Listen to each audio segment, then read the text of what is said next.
jab, uppercut, leave you laid out on the floor. Try to duck and roll, hit and miss, now you counting stars. Should've practiced more, should've hit the mask, get out there more. Claim that you're the best. You gotta show me, son. Actions over words, baby boy. Is you real or what? Talking way too much, world come. Back sports, talking way too much, world come. Back sports, talking way too much, world come. Back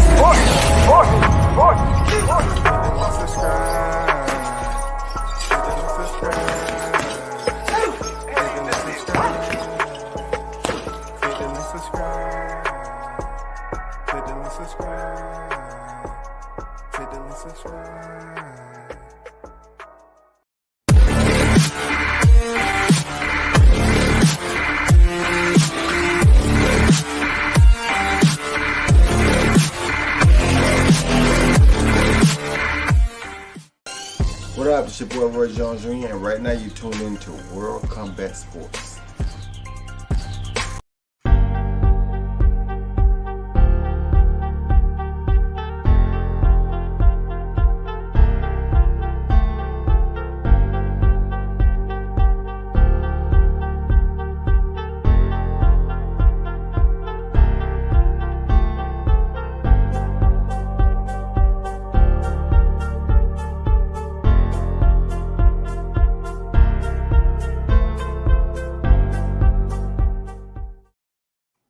What's good, everyone? WCS back in the square for another one. You know what it is. Big salute to all the supporters, those of you that tune into the channel for all the right reasons. You know, drop your input and everything. Hey, I salute you. Appreciate you pulling up all the time.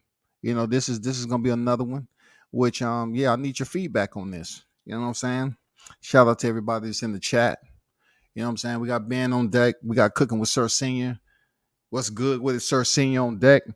DBMH, salute WCS. What's good? What's good? Yeah, we're about to kick it off. You know what it is, man. I had to take a little time off and edit, you know, the media coverage I did over in NYC. Definitely, I got to give a shout out to Top Rank and the fight card. It was absolutely on fire at the Hulu Theater. I mean, they had some very entertaining fights, and also you saw what happened in the main event. You know, Beterbiev went in there and got it done in 2 rounds against Joe Smith. He's a machine. But, you know, I also consider Dmitry Bivol a machine too. So if they do decide to unify, you know, in the near future, that's going to be a very interesting fight. And also I had the opportunity, I went up there, you know, to cover the fight, but, you know, I was able to primarily, you know, get that media in with rising sensation H.A.T.E.R.S. You know, shout out to team H.A.T.E.R.S, man. Hospitality, you know, and everything. I appreciate you.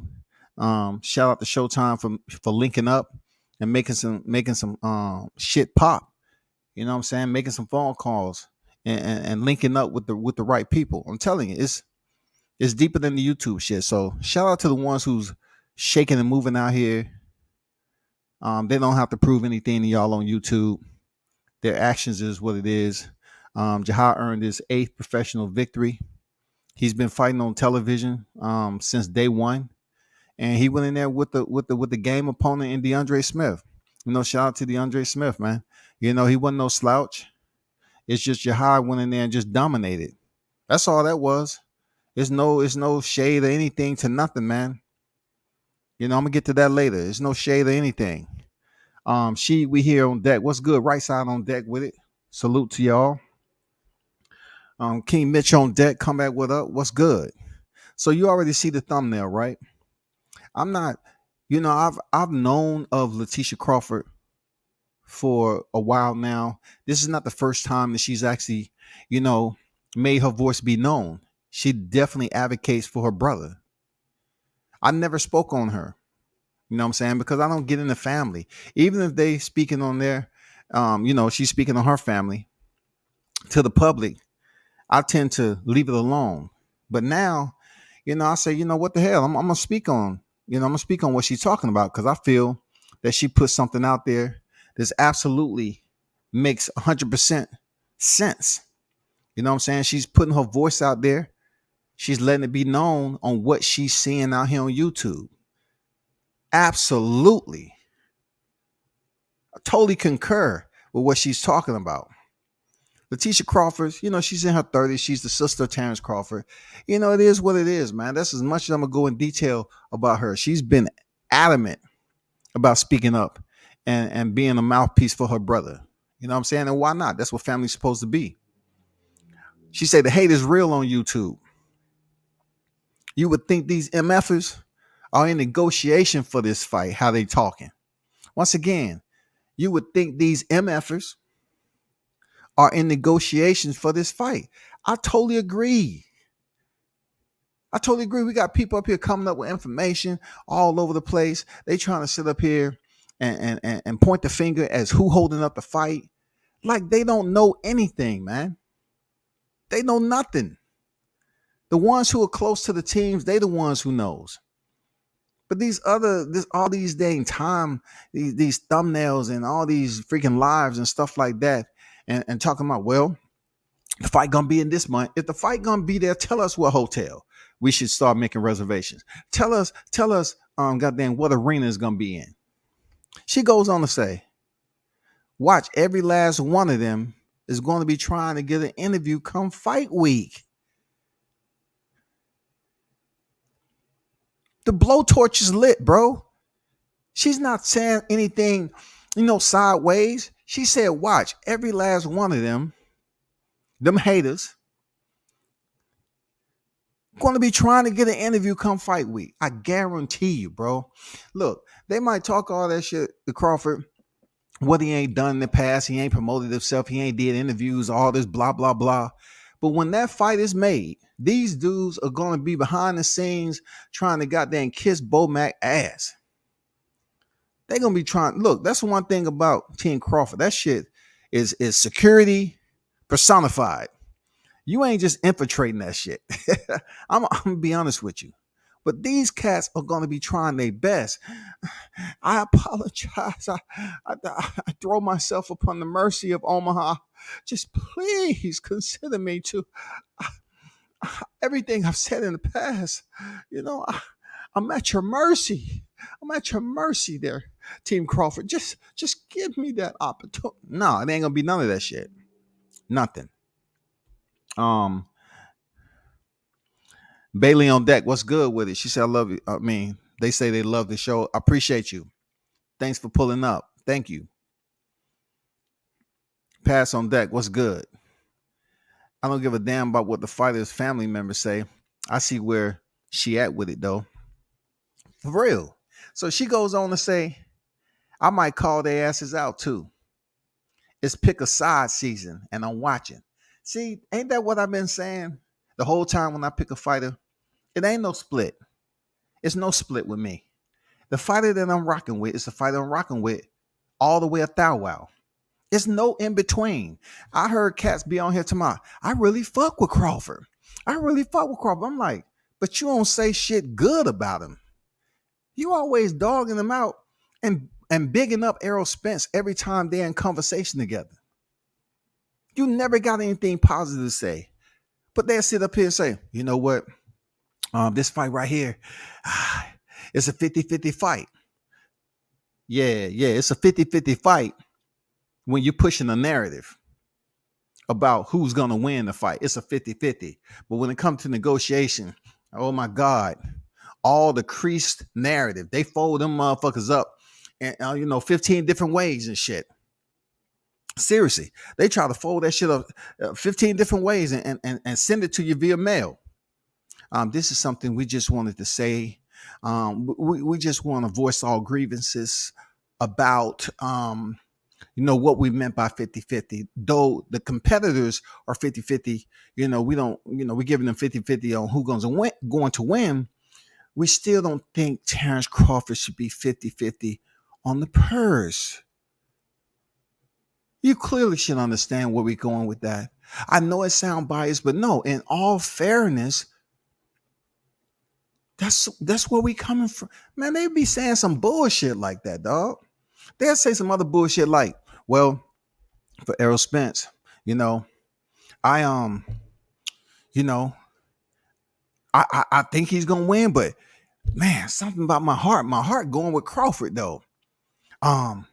I'm going. I'm gonna say Errol Spence gonna win, but my heart, I support Crawford too. You see, I'm a fan of the sport. I ain't a fan of the fighter. I'm a fan of the sport. Man, come on already, bro. Let's get back to Latisha Crawford torching these cats. She said the hate is real on YouTube. You would think these MFers are in negotiation for this fight. How they're talking. Watch every last one of them going to be trying to get an interview come fight week. I might call their asses out. It's pick a side season, and I'm watching. I like that. I like that pick a side season. That hot grease. Put their ass in the hot grease, Latisha. Before you actually throw them, put them all the way, immerse them in the hot grease, dangle them over the hot grease, and let the shit splatter. Cause fish, they slimy and wet. So let the dang, a little slime drip into the grease. It's gonna pop up and shit.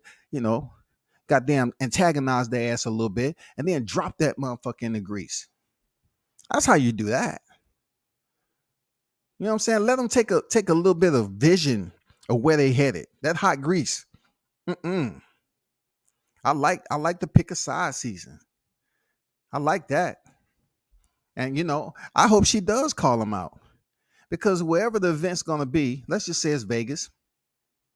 Of course it's gonna be sold out. That event is gonna sell out. Really. This event is gonna sell out. There's no ifs, ands, or buts about it. I know there's stuff traveling around here talking about H.A.T.E.R.S talking about freaking Canelo and Gennady 3 is 10 times bigger than Errol Spence. Look. Truth be told, the masses out here is trying to see Crawford Spence, period. Right side say Jahal look great. Absolutely, man. Shout out to Team Tucker. Absolutely. Shout out to Jahal Tucker, man. He's a problem.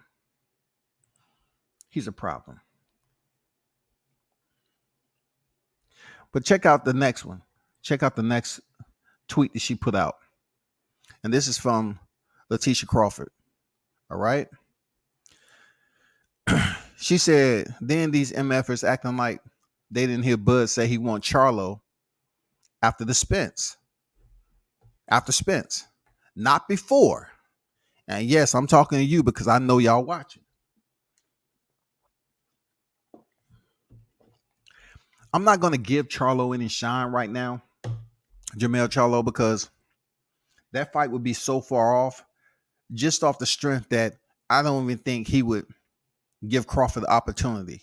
After Crawford steps on Spence and get that victory and give him his first L, he calls out freaking Jermell Charlo in the post-fight conference.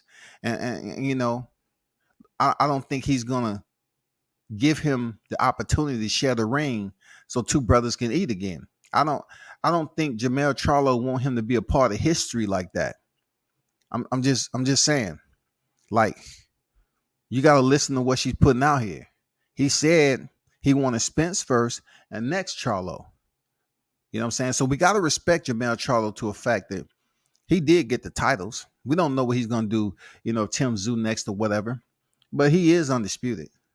Now, my problem is he seemed like he don't want to give Terrence Crawford opportunity once he step on Spence.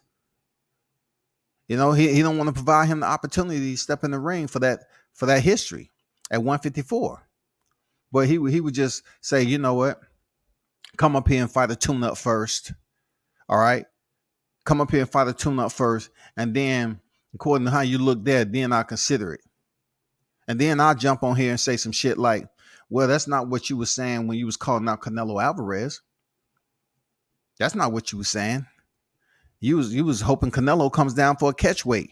You didn't say nothing about fighting a tune-up at middleweight just to see how, the extra weight feel. You was saying, hey, Canelo, if you could just come down to 158, why would Canelo do that? I don't have to do that. That's what Canelo said. No, sir, I don't have to do that. Y'all remember, right? Y'all remember? There were reports yesterday about a Errol Spence fight at 164, and I don't know if you heard about it. Anything you want to say about that? No, nothing. Like I said before, I don't want to do things like that, right? He's not gonna come down and face no Errol Spence at 54. None of that shit. Nothing. But getting back to the topic at hand, right? A lot of us has been wishing and praying, people. We've been wishing, praying. We've been behind the scenes thinking about this shit. People say, okay, in the process of us thinking about this, what we gonna do? We're gonna create lies. You know what I'm saying? We're gonna create lies. You know what I'm saying? False narratives. We're gonna create shit as if it's breaking news. But yet, you can't give a definitive date. You can't give a definitive arena. All it is people up here just dropping lies. Just be patient and let them work their magic. You know, they've been on record. Crawford, Spence, from what we all know, they in negotiations. They talking, bro. Also, the YouTube community is talking. But I care more about what Crawford and Spence is talking about than these biased ass dudes on YTC. That's pretty much turning this into a full-blown social media circus. And don't let me remind you of the same ones that's sitting up here talking. You know what I'm saying? They're talking all this shit about Bud. All this shit about Bud. Most of them dudes are not going to show up to the fight. Point blank, period. Because really, they don't have any type of interaction with Errol Spence. And they sure enough don't have interaction with Bud Crawford. But like I said, I must remind you, let me show you Mitch's best friend, what he said. He said the shit, it was golden. It was golden.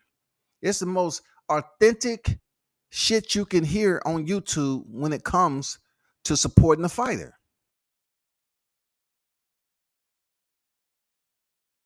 One-on-one. Just say to him, ask him, do you buy the pay-per-view, or are you illegally getting it? Are you stealing it? Oh man, motherfucker, I steal it. I said, well, that's all you got to know. Motherfucker, I steal it. A lot of these cats are not paying and supporting their fighters by paying for the fight. A lot of them dudes ain't doing that. But they'll get on here and go life and limb and shit, right? Talking about what Crawford ain't doing, how he messing this up, and what he should take with Errol Spence. That's why Latisha's coming out like, y'all motherfuckers talking like you negotiating. None of us are negotiating this fight, bro. None of us is negotiating this fight. All we doing, we on the outside looking in. We're collecting data. You know what I'm saying? We're collecting data. We're processing it. And then we're seeing, we're assessing the situation as time ticks away. You know what I'm saying? Because the golden date, they putting out this false date that's supposed to happen in July. We see Independence Day is when the fireworks are supposed to happen, the pyrotechnics, everything that has a bang to it. They supposed to drop this info. Y'all better hope they drop the info, bro. Listen to me. Y'all better hope they drop the fight date announcement. Because when I return back to YouTube on the 5th, and I didn't hear anything on the 4th, I'm going to call some names. Just like Latisha. I'm going to call some names. I'm going to say, Latisha, you don't have to call them out. I'll do it for you. Just chill up there. Whatever you got going on, don't worry about it. I got you. I call out the names. I call out the names. I'll let it be known. I'll give a public announcement. Because look, this shit shouldn't be like this on social media. We should be more genuine when it comes to such an important fight like Bud and Spence. We should be more genuine. We shouldn't be sitting up here puppetizing the audience and dangling them around just because you got numbers on your channel. You don't do that to people. You don't sit up here and tell lies and fabricate stuff and make it seem like it's a sci-fi movie that you're creating. a drama series and none of it makes sense. It shouldn't be that way. But you got actually adults that'll be in the chat believing every word, every word, every word, man. No. These fighters are in talks.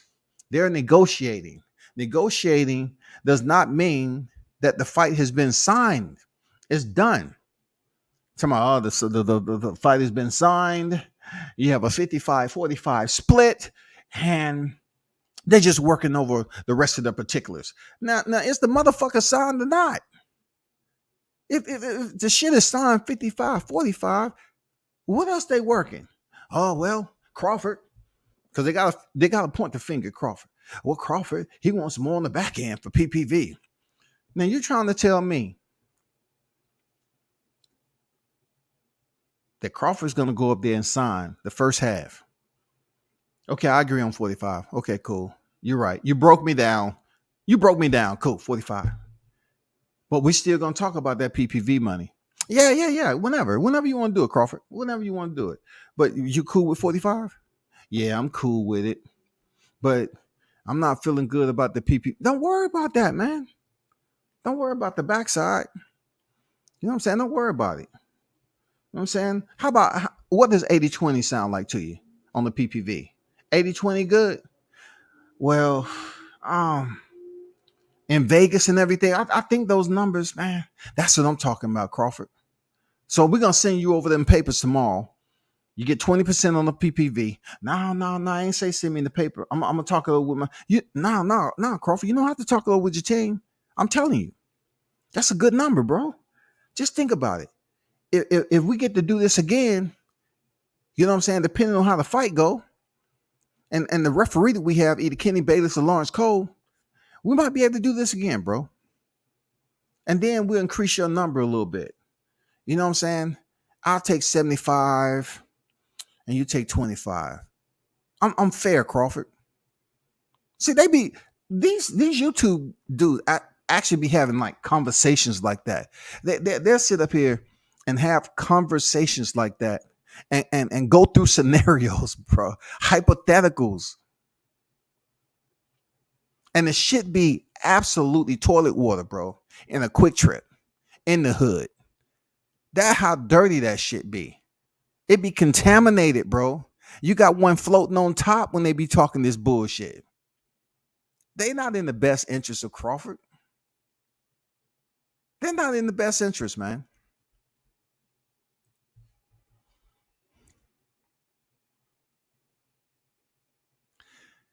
Alfonso on deck, what's good? He said these negotiations taking a long ass time, though. Well, I look at it like this. Shout out to Jay Ocho on deck. Look at it this way, Alfonso. If you was in the process of buying a vehicle and there was one that you always wanted, you know what I'm saying? You want to make sure that you get the numbers right because you're going to have to pay this monthly. I'm just saying, I'm not saying you broke and you can't drop the whole cash load on this bitch, right?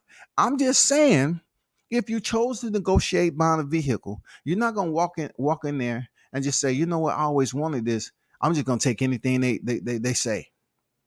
You know what I'm saying? Any numbers I see, I'm just going to take it. Fuck it. I just want possession of the vehicle. You're not going to go out like that.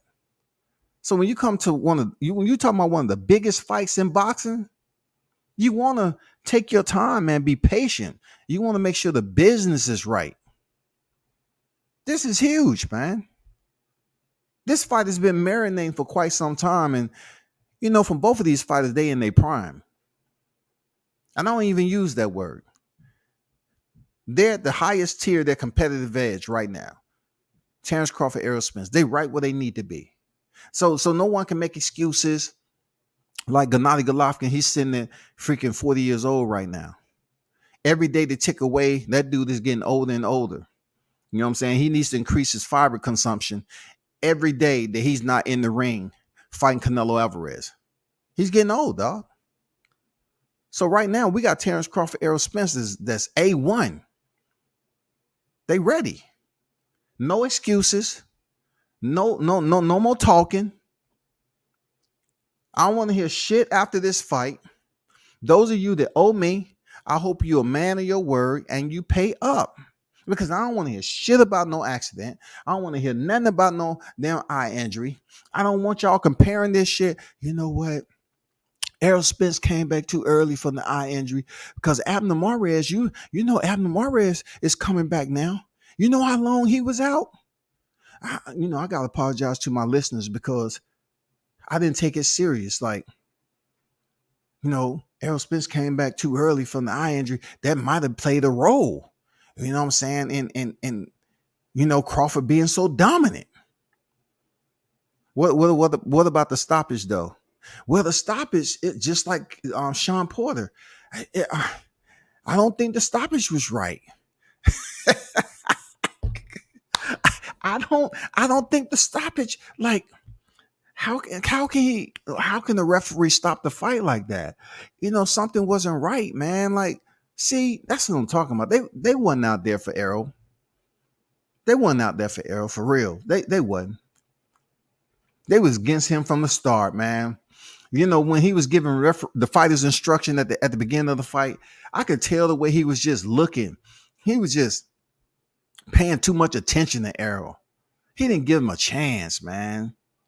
I'm serious. They gonna be saying that shit, dog.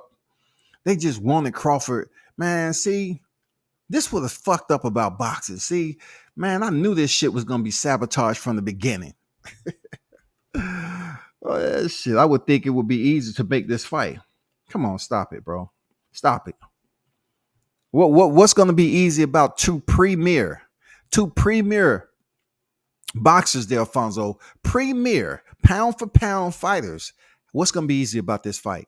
One fighter has a promotion, one doesn't. How you gonna say it's gonna be easy, big dog? How? You can't, man. You no way, no how. This has to be carefully considered with all parties that is involved. You have to talk about this. You have to basically make sure every I is dotted and T is crossed. Because once the contract is signed and you step into the ring, you want your mental blade to be sharp. Not worried about what you put on the paper. You want to be focused on fight camp and making it to the fight and getting it in. You don't want to be worried about no damn contract like they was trying to do Wilder and send him in there against Joshua back then, who would have been one of the biggest fights in the heavyweight division. You don't want to send him there with, a $12 million flat fee. No. You don't want to go in there like Devin Haney. Devin Haney went in there making $2 million and 20% some on the back end. And but he still went in there and whooped his ass. I just don't remember Mayweather versus Pacquiao. Triple G versus Alvarez, Lewis versus Tyson, etc. taking this long. Well, I could be wrong. You have to talk about the fighters that's involved and who they were signed with. You have to pay that careful attention. They're gonna say the ref paid off. Yeah, the ref, man. They're gonna blame the ref, dog. They're gonna blame the ref. And check this out, right? Now, Sir Singing, this is what they're doing with Floyd. Floyd say if any information is going to be broken, any news is going to be broke, he's going to do it. He's going to mention it, right? So now people understand that Floyd has been trying to link up with Bud Crawford. So if by chance Floyd is holding his square and he's on to something, he really telling y'all, hey, when this news break, I'm going to be the voice that you hear. Ain't nobody else. It's going to be me. Then they're going to take a look at, well, already I can see where this is going. And then they're going to start talking about all the fights that Floyd might have had some type of influence over. They're going to be bringing up Rolly in Connecticut. You remember Rolly Romero, right? When he fought Jackson Mariñez, you know what Floyd did? He robbed Jackson Mariñez. He robbed him. And then, they're going to announce the referee, Kenny Bayless. See, I told you, Floyd is setting it up. Kenny Bayless is the referee. That's Floyd's referee. That's Floyd referee. This is a setup. This is a setup. Don't bet, y'all. Don't bet. Kenny Paytas is gonna be goddamn the third man that's influencing this fight. Don't bet on the fight, y'all. Man, they gonna be coming up with all sorts of shit, dog. I'm telling you. D-Ray Promotions on deck with it. What's good, that D-Ray? How you feeling, man? Say salute WCS cooking casuals, temporary boxing fans. Absolutely. Shout out to you, brother. Appreciate you pulling up. But I'm just saying, when it comes down to this fight, this is a very, very important fight. You cannot rush the numbers on this fight. This is history making. This goes down in the boxing annals.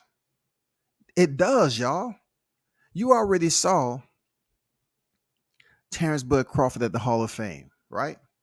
And every time I talk about this shit, I just get a pit in my stomach because, man, I was so close. I said, man, let me go up there. He was at the Hall of Fame. Got his hand casted. I'm not going to be petty and say I didn't see Spence, but I didn't see Spence. I didn't see him, right? This fight, they about to step into the ring, split the ropes. It's historic because it deals with undisputed at 147 pounds in the 4-belt era. It deals with undisputed at 147 pound welterweight in the 4-belt era. This is huge. This is big. This is grandiose, bro. It doesn't get any damn bigger than this, really, for a fight that's been marinating. And both of these fighters on the pound for pound list for quite some time. It doesn't get any bigger than this.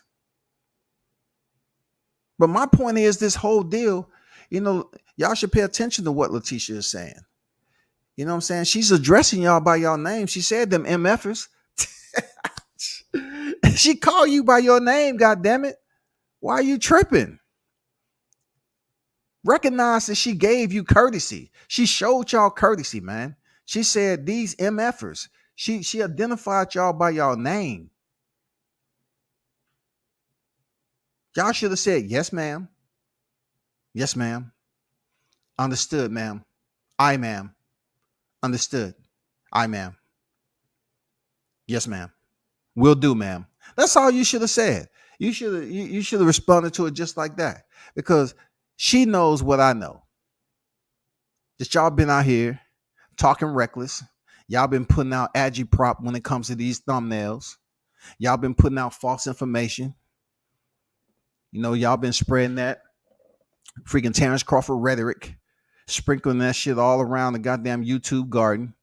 And y'all been trying to cultivate some false narratives out here as if you're feeding the public. You're trying to act like you're feeding the community.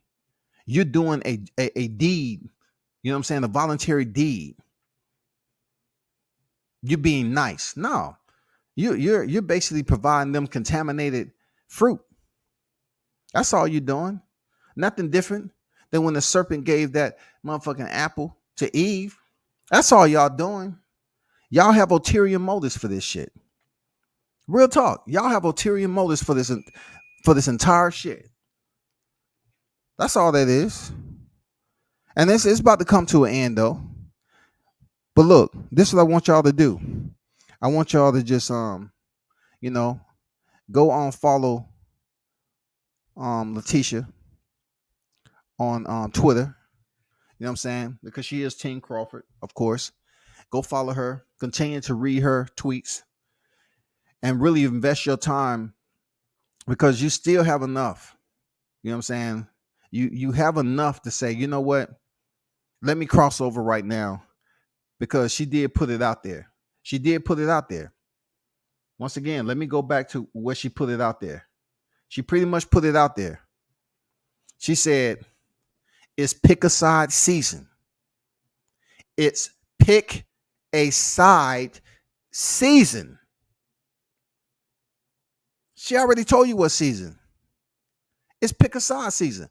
Pick the side you're going to be on. Stop trying to act like I'm a fan of the sport. I ain't a fan of the fighter. I'm a fan of the sport. I'm a fan of the sport. I ain't a fan of the fighter. Them Bud Crawford, them Bud Sessions, what they do, all they do is, they dick riders, they this, they that. They come up with all these goddamn emasculating terms for us. That shit take motherfucking energy. That takes energy. They come up with all those terms, man, and keep dick in your mouth so many hours upon a day. That takes a lot of energy, bro. I'm just saying to myself, look,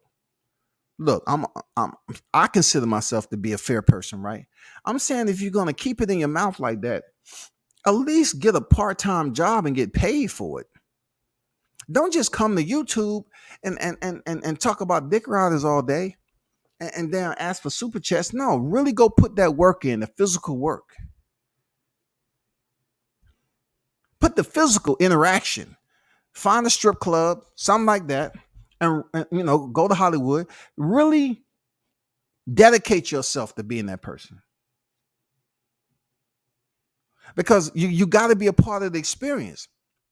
Because every time I hear y'all talk about Bud Crawford fans, man, y'all come up with something dealing with a female. And then you have individuals that's up here talking about the Bud Protection Committee. Look, if you want to put us in a committee, all right, so be it. Whatever. You know what I'm saying? Whatever. It's all good. It's all good. You said Bud Protection Committee. I'm just trying to find out where the protection and why. Like, what are we being protected against? Why are we being protected? That is unclear to me. Like, what are you talking about? Like the Bud Crawford Protection Committee, like the Bud Protection Committee, the BPC. That's what they call it. Like, I'm not sure what we're being protected against. Real talk. I'm curious. I'm real curious. Like, I'm lost on that. As far as everything else that y'all talk about, man, we've heard it all before, man. And I never thought one fight, right? I've been through the Deontay Wilder, Anthony Joshua storm. I've been to the Wilder Fury storm. I've been to the Teofimo and Haney storm.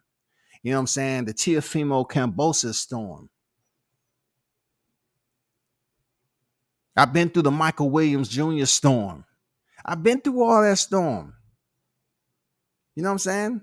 I've been through the Terrence Crawford storm, but I'm not like this. This storm is quite different. This storm is quite different because it's not naturally created. This motherfucking precipitation right here, you have a whole lot of, Errol Spencer-holics that love being around liquid. And they up there just pouring shit. And you say, damn, what's that dropping on me? And you got all these dudes above you, goddamn toasting all the time, just clacking glasses. Clack, toast. Pour out something for the homies. Okay, cool. Pour it over the Bud Protection Committee.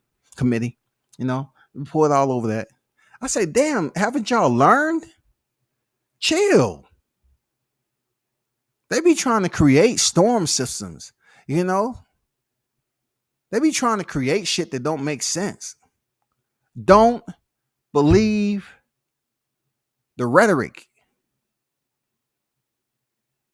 If I'm sitting up here asking, I'm here and say, okay, this announcement is going to happen this month and it's going to be this place. I'm asking, okay, should I book my shit already? Should I book my reservation?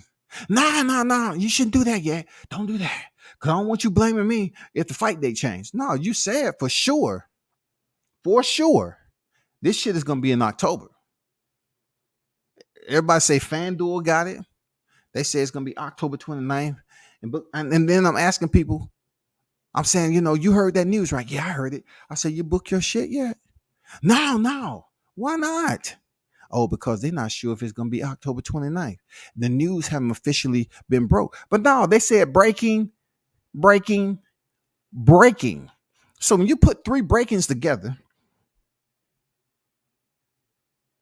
for real, you link 3 breakings together, that overextends the importance, the priority of the news that they're about to talk about. Man, I'm talking about they put 3 breakings together, y'all. You have to take it as priority. This is breaking news. And then you look at the title and all of a sudden you see that curve. You see that curve.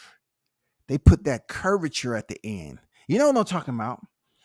That pliable exclamation mark. They won't put the 12 to 6 exclamation with the dot at the end. They curve that motherfucker. They bend it down. Okay, good. Put that dot right there. Okay. Question mark. The question mark relieves these cats of 100% liability for telling you fucked up information. I never told you that it was for sure. No, no, no, no, no, no. You're trolling. No, no, don't come over here telling me this. Look at my title. I put a question mark. That question mark provides me a space. You know what I'm saying? A space to say, you know what? I'm not confirming, nor am I denying. That's what the question mark does. That's what they're going to tell you. The question mark allows me to be free from liability. It puts me partially liable, but not confirmed liable, 100% liable for putting out false information. So there you go. There you go. Stop it. I didn't spread no false information. I put a question mark at the end. And I'm saying to myself, put a period at that motherfucker. That's all. Put a period. Just put a period there. And I'm saying, all right, cool. Now I got some questions. But see, I can't ask the questions I want because y'all put question marks at the end of your shit. Y'all faking the funky funk fake. Putting out goddamn agitprop. And you know what? I would rather y'all read what Latisha Crawford put out here because I believe what she's talking about.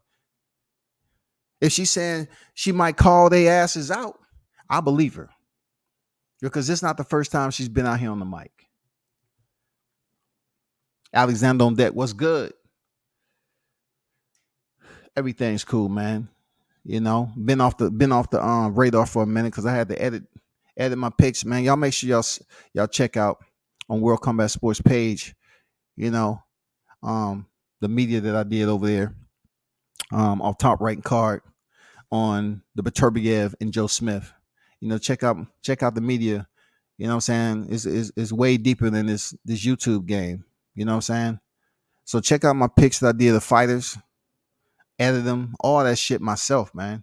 That's why, you know, when I come back off the fight card, I want to get the shit done and get it out to the fighters so they can see it. And I appreciate the fighters that show love, man, in the DM.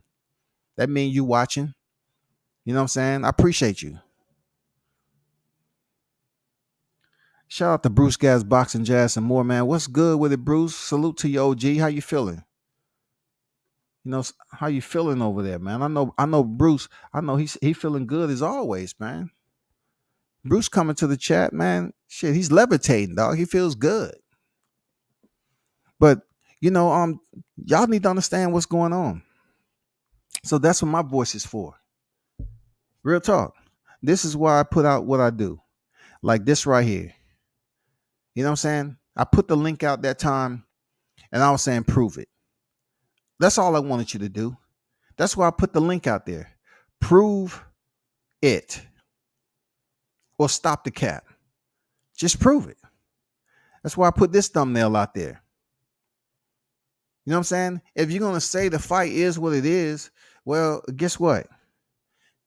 We're going to see what's popping. And you know, if I was wrong, I'll come on here and apologize. You know what I'm saying? But we don't want to hear this no more. You know what I'm saying? We understand what's going on. We've seen the tweets. You got it. I'm not typing nothing else until it's a go. That's what Errol Spence said. Terrence Crawford replying to Errol Spence. Not at all. You're right. Because I'm going to be too busy whooping your ass. Once again, he's replying to Errol Spence. You got it. I'm not typing nothing else until it's a go. Not at all. You're right. Because I'm going to be whooping your ass. Then I'm going to laugh when I see your facial expression when you know you getting your ass whooped. And there's nothing you or nobody can do about it. Jesus Christ, man. That's stinging, ain't it? That's that venom right there. And look at another one that I had in the archives, right? LOL, no, we saving it for after I beat your ass, but you know ain't shit gonna be funny for you when that bell ring. And then Terrence Crawford, the social media freaking polymath, the OG, he said, "You a comedian. Now I see you must be on that yak." See, if Scotty was to say some shit like Crawford said, right? And Sir Senior kind of tests to because he's adamant on saying this shit about self-infliction, right? When it comes to Spence. But if I would have mentioned the yak, then it would have been motherfuckers on here crying in my DM and getting all mad. Like they do. They get mad, nigga. Oh man, see you getting personal, nigga. Man, fuck that, man. Oh man, you don't fucked up. Okay, this brings me to this, right? You remember when they were saying that this text right here, Terrence Crawford, amongst other things he said, that he was gonna have to stand on that shit. Look, they was out here saying Terrence Crawford's gonna have to stand on his disrespect. So therefore, we want him to come to the Udenas Ugas fight. We want him. Let's see you gonna come to the Udenas Ugas because you're gonna have to stand on that fucking respect. You got to stand on that. They was making it seem like Terrence Crawford was gonna have to show up to Texas and check in.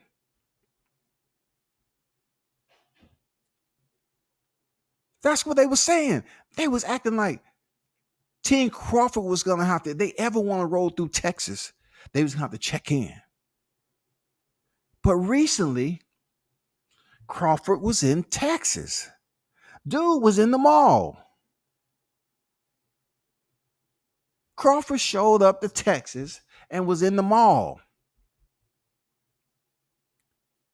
So I guess that only pertains to YouTubers. Because these cats was making it seem like, yeah, we want Spence to come to the fight. And then they was up here crying, blowing goddamn adult snot bubbles and shit, right? Them motherfuckers bigger than the palm of their hand.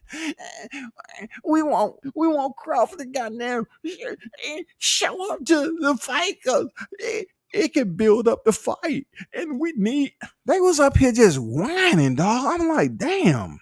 It took me back to when I was raising my sons. I went over to the stove and started heating up some milk. I was like, damn, let's grab the box out there. Let's goddamn rep a care package, and we're gonna send it over there to the Spencerholics. Put a little yak in that milk too. Okay, zip, tighten it up real tight. Yeah, it'd be good. We're gonna send that shit FedEx. Get there in the day. It'll be good. Put some eggnog in that shit too. You know what I'm saying? Put some eggnog in that. It's all good, bro. Yeah, no doubt. So they was up here trying to insinuate that Crawford wouldn't be able to go to Texas.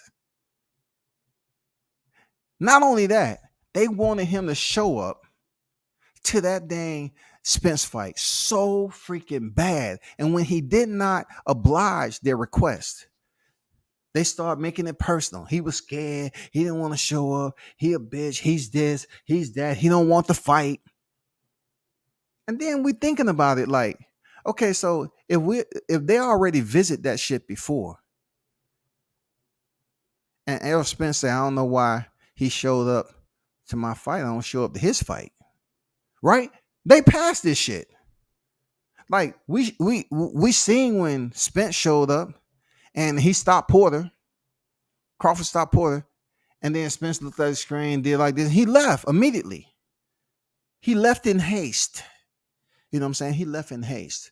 If I start to get my articulation and you know how that goes. I start pulling out the $7.12 words. He left in a haste, and I couldn't understand what he was disappointed about. You know what I'm saying? The fact that Terrence Crawford was the first one to stop Sean Porter, or the fact that Terrence Crawford was the first one to stop Sean Porter. I was confused of the two. Which one was he mad at? And then, of course, his fans, his cronies, came back over here, you know what I'm saying, after leaving happy hour, and they said, hey, Kenny Porter stopped that fight, man. That was fucked up. He said Sean Porter wasn't ready. What y'all think? Yeah, for real, dog. Sean Porter wasn't ready. Kenny Porter said it, man. He started in practice. He started in training, dog. He started in training, man. He wasn't ready for that fight. So do y'all accredit Terrence Crawford for that? No, fuck that, nigga. No, we ain't goddamn credit him for shit because Kenny Porter said he didn't train a lick. I'm telling y'all, dog. Let me tell you a secret, right? Let me tell you a secret what I had to deal with in this conversation. Like, for strictly for this wave of venom, this heat, you know what I'm saying, the radiation that comes from these topics, right? The way I view these two men is the fact that I never broke bread with either one of them, right? I'm putting them on a clean slate, right? I never broke bread with one of them. I don't have any personal relation on the consistency that I can say, okay, I can call up Crawford and he'll pick up the phone and we can chop it up. Neither do the Spence fans. They sit up here and tell you, oh, I can call up Spence right now. Cap. No, you can't. No, you can't. Because look, I'm telling you like this. If I was calling up Spence, I had his number, I'd be like, Spence, is there any way you can drop through? Is there any way you can drop through? You know what I'm saying? If I got your number, is there any way you can drop through? What you mean? On YouTube for an interview. Okay, we cool like that. I'll drop through. No. The one time I seen Spence kind of pull up was on Barbershop Conversation. He pulled up, but I haven't really seen him do that on the regular. So I kind of separate myself from these cats from an emotional standpoint because when it comes to debates on YouTube, I understand that's just the temperature. You know what I'm saying? That's the season that we're in right now. You have the calm season, then you have the killing season. You know, that's when, you know, the tempo, you have more of an upbeat tempo, and you get people that's more vested in debates. They got more time on their hand to talk shit. All right. So I don't take it personal with the dudes who's talking about Bud Crawford. But I can tell you for a fact, the Spencer Holics, they come in here in a stupor. These dudes come in here upset, angry, like they just tilted a whole motherfucking baller back straight, no chaser. And they like, man, goddamn, fuck that nigga. Scotty, goddamn it. You always talking shit. Man, you got all this hate. You always hating. Like, dude, what is fucking hate? It's nothing more than talking about somebody on the exterior. We're talking about the exterior. We're talking about they're competitive. We're talking about boxing talk. And the reason I try to break this shit down is because I hear boxers all the time calling each other bums. Right?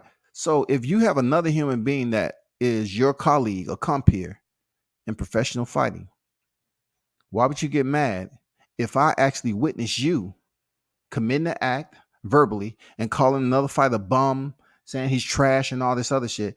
If I was to get on here and say, well, so-and-so's a bum, he's trash, so you should confront me about calling you trash when you have been on record for calling another fighter trash? We gotta understand the bullshit in that. So you dudes over there on the Spencer Holics, you know what I'm saying, to sit at the bar too much, you need to understand the clarity of what I'm telling you, bro. Y'all invest too much emotional energy in disliking a man or woman that you never met before. That lets me know you're living vicariously through Errol Spence. I'm not living vicariously through Bud Crawford. I'm not. When I see him in person, you know, I can salute him. I salute him and his team. You know, he give me a pick. You know, he done gave me an interview before. He's cool people, man. I respect him as a man first. A man first. I think the Spencer Holics respect Spence as a boxer first. You know why I say what I say? Because they don't have any other connection with him. I don't care if you living in Texas or not. Another example. I ask somebody, I say, hey, what you think about Errol Spence and Terrence Crawford? See, I will leave the question open for them to basically provide me with an answer. I don't go up here, well, when it comes to Terrence Crawford, Errol Spence, let me tell you like this. First of all, when it comes to Terrence Crawford, he's overall, I'm not basically influencing the listener, the person who I'm talking to. I'm not influencing them to come back with any type of information to basically appease the fighter that I favor. I'm asking them a question about both fighters leveled, and I allow them to provide me with a response. Not so much with the Spencerholics. I see y'all interviews out there, man. I see how y'all be popping questions off. Y'all always have to ask a question to insinuate, to kind of lead the listener to say, you know what, I'm supporting this fighter right here. I'm supporting this fighter right here. I'm just letting you know ahead of time. I'm asking a question, but this is who I'm fucking with right here. Okay? So I expect your answer to kind of bleed over to who I'm supporting. You got it? All right. I don't do that shit. Like I was just at NYC and I ask people, I say, so what you think about, Terrence Crawford and Errol Spence fight? What do you think about that fight? They don't know unless they listen to the channel. They don't know who I'm rocking with. I listen. They give the information they give and I keep it moving. Now I'm gonna be honest, like I done seen some of y'all take shots at me because of Roy Jones. Real talk. It's unbelievable that you would sit up here and diminish the accomplishments Roy Jones has completed in his boxing career, and you would attempt to have the audacity to include Errol Spence into his airspace, and attempt to land that plane as if he warrants that. You're mad because Roy Jones did not give Errol Spence credibility to just say, you know what, he'll beat Terrence Crawford. If Roy would have been on here and said that right off the rip, they would have been all on Roy's. Yeah. We salute Roy. But then these niggas, they mad, right? Roy hating. How's he hating? Before he fought Sean Porter, he was saying he didn't understand. He couldn't really give him credit right now because he ain't fought nobody. Let's be honest. That's not hate. That is a legend giving you his assessment on what he think. Real talk. That's just a legend who has earned the right to voice his opinion like every other legend. After Sean Porter, we know what happened, right? He said, well, I have to see him fight somebody after the accident to kind of give my assessment on what I see. Roy Jones Jr., man, come on. Y'all must have forgot. He has every right to sit up here and provide that information because he's been in the ring.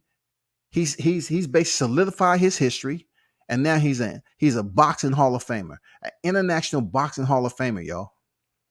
And these dudes try to come at me and tear down Roy Jones because they don't have access. That is unfucking believable. And then, like I said, I always give shout out and pay homage, man, to the ones who made it happen. I didn't meet Roy Jones the first time until I was with my team, my family, Team Williams Jr. Shout out to the family, dog. Shout out to them. They still out there working. My first interview was when he was at Williams Jr. fight. And from then on, the communication, the interaction, the conversations, this, that, and the other. There's no way that you're going to convince me that he was hating on Spence. He just feel that Crawford's a better fighter. He feel that Crawford has more dog than Spence. And then he made it perfectly clear, y'all. He just don't know how Errol Spence is after the accident. He said, yeah, he went in there and he won a split decision. He didn't dominate Sean Porter. He won a split decision, y'all. Look, let's not act like we don't know the alphabets. Let's not act like in one sense you're going to say you're a boxing head, but yeah, you don't know what a split decision means. A split decision means the judges was not unanimous across the board. That means there was a judge in there that felt differently. The fight was that close. So it wasn't no domination. Let's put that to bed. Let's goddamn put that to bed. I'm talking about a bed with headstones. Let's put that to bed. You know what I'm saying? Put the dirt over it. Put some motherfucking tar and shit. Let's bury that. Let's go on to after the accident. We just need to see him fight somebody. That's a top tier opponent, and see where his faculties is at. Okay, excuse me for the $7.25 word. His faculties. I'm just trying to tell you honestly. That's pretty much what Roy Jones was talking. I just need to see him in there with a fighter. Let's see where his mechanics are. You know what I'm saying? That's all. He wasn't hating.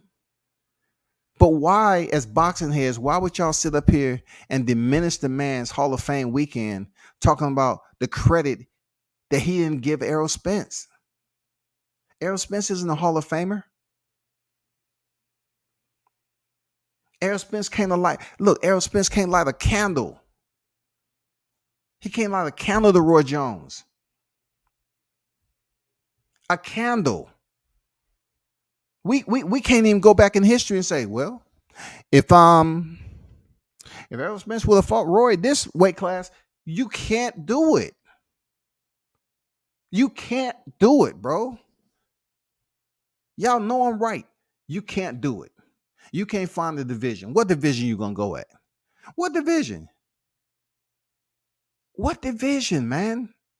What division are y'all gonna start with?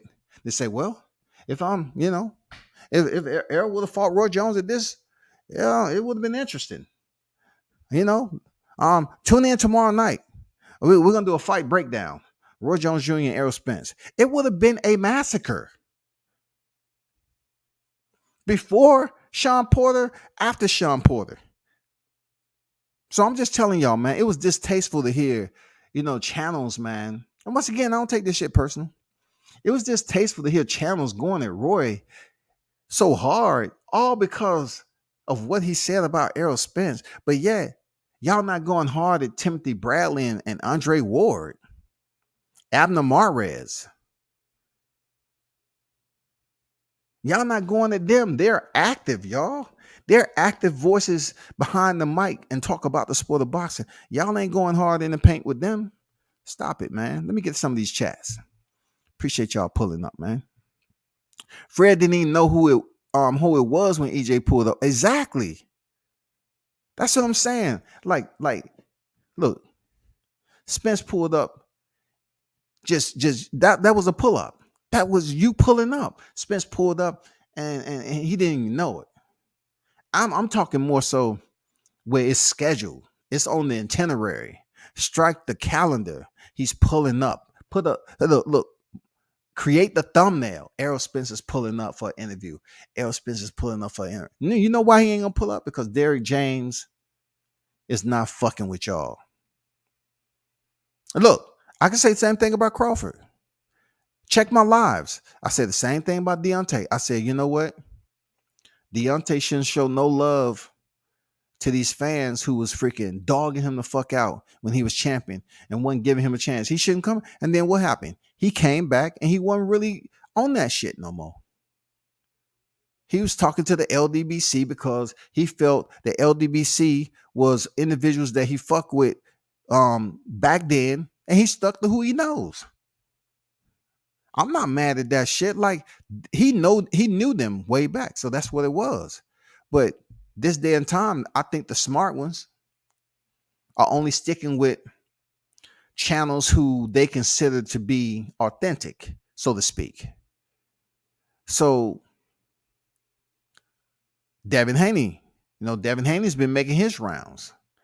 He's been basically on the exterior of YouTube, so to speak. You know what I'm saying? I saw him on the Boxing Voice, and I saw him on several other. You have some fighters who will be on certain podcasts that have like a team, sponsors, and all that. That's good, because if you take a bus trip into this jungle right here, there's too much bullshit a fighter has to deal with. Real talk. Like, let's just say, for instance, I had Crawford on my channel, right? Of course, it's going to do the biggest numbers it ever did, right? But then I have to cut off the comments. I will. I cut the comments. You know why? Because I want to respect the interview. I want him to focus on the conversation, the dialogue that we having. It's not going to be no, kind of, distractions, looking in the chat where people just coming over here and fake ghost accounts and they saying dumbass shit. So I'm just letting you know ahead of time. It would be feasible for me to damn cut off the comments ahead of time, and y'all just watch the interview, because there'd be too many trolls over here. Individuals that frequent YouTube all the time and have their own channels, they'll log into their fake ass channel and they'll come over here and be a little kid for as long as the interview lasts. That's all. What's going on, Dion? What's good with it? Shout out to my boy Dion Washington on deck with it. Andrew Charles on deck. What's good? Yeah, but that right there is pretty much like, we should pay attention to the information that that we assume that Floyd Mayweather is going to break. I know that Mike Coppinger came out and said closing. Okay, closing. So when you hear closing doesn't mean, you cannot put closing and finish in the same sentence as if they mirror one another when it comes to the definition. It's not the case. Closing, you can attach pending to it. It hasn't been consummated. It's not finished. It isn't final.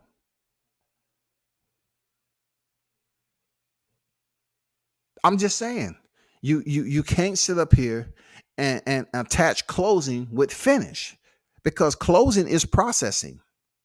You can't jump on here and put a thumbnail up and say, you know what, it's finished. It's a done deal. It's a done deal.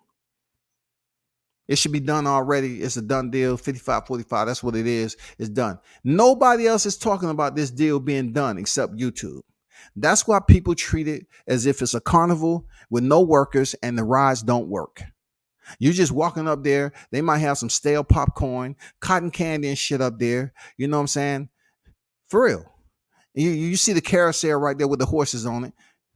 The shit might be moving. Carousel, they always put that in scary movies. That might be the only thing that's working. You can jump on there, go round and round, say, you know what, I'm thirsty. Go over there and put some money in the vending machine. Shit don't work. The light's on, but motherfucker don't work. Let me go make some cotton candy. Oh, damn, this shit tastes nasty. Oh, let me go ahead and get some goddamn candy out of here. Oh, this all melted. That's how the feeling I get with YouTube sometimes.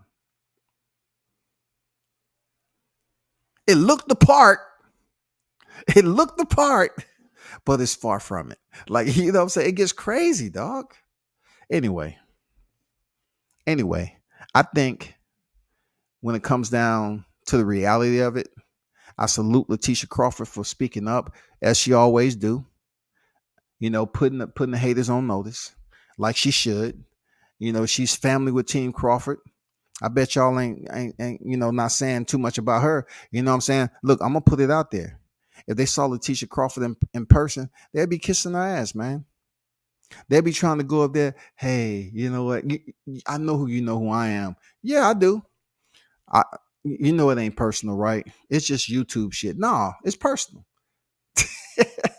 She can say, no, it's personal. Y'all motherfuckers be hating on my brother. You know what I'm saying? And I'm calling you out on him. No, see, I told you it wasn't personal and all that. Oh, what? That shit'll go left quick, right? I'm telling you, man. I'm telling you. She get on here and say what she says when they be on fight week. Look, I'm gonna tell you, I'm gonna put some predictions out there for you, right? Okay, let's just say the fight's made, and fight week come, right? Okay, you might get an open workout, all right? Okay, I can assume you might get an open workout, and then you're gonna have the final presser. They gotta have the final presser because this is gonna be a pay-per-view event. So they got to build it up, build it up. That shit's going to be fire, right? Not as fire as you think, because I'll be on record again as saying that these fighters don't hate each other. Like Bud has said, Bud has been on record saying, he respect, Errol Spence. And I believe Errol Spence respect Bud Crawford. It's just everyone surrounding these fighters turn it into a deleterious situation. That's my thought process. Everybody's able to speak on these two fighters. They turn into a hostile situation.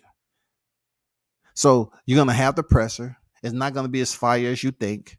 It's gonna be okay. Now we finally have it. Brian Custer's gonna talk his talk. He's gonna be the MC, and he's gonna try to ask those questions to get a rise. And the fighters might have some back and forth verbal sparring, but it's not gonna be Tony Harris and Jermell Charlo.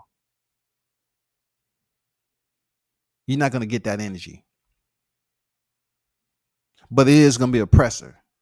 Now for media, you can almost say that majority of the media that's on here and everything like that, bro, you're not getting approved. I'm just being honest. You're not getting approved. Like I know a lot of people are gonna say, well, it's two black fighters. You're right. It's two black fighters, and they're gonna be selective on who they choose to be a part of that fight. It's not gonna just be random, power to the people, public enemy, fight the power. No, it ain't gonna be that type of situation. They're gonna approve certain media, and you're gonna have the pleasure to go in there and cover the fight.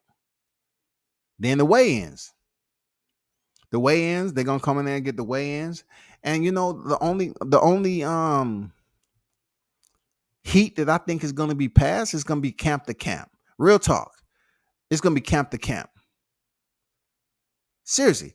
I think it's gonna be camp to camp, and I think Bud and Errol's gonna, talk to each other just a little bit. But like I said, it's not gonna be the Tony Harris and Jermell Charlo type of energy. But I really think Team Bud and Team Spence, whoever that may be, they're gonna be talking that shit. They're gonna be sending rounds down range. It's gonna be a verbal firefight up in that bitch. And then of course on fight night, I can't even explain what that's gonna be.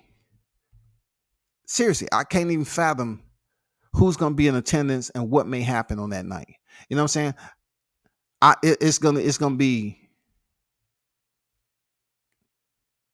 I don't know. I'm not trying to use insane, but it's gonna be one of those moments. You know what I'm saying? It's gonna be euphoria when the fight is made, and then there's gonna be high awareness and vigilance when the fight get closer and closer on fight night. And then of course, I see Terrence Crawford going in there stopping Spence for the first time in his career.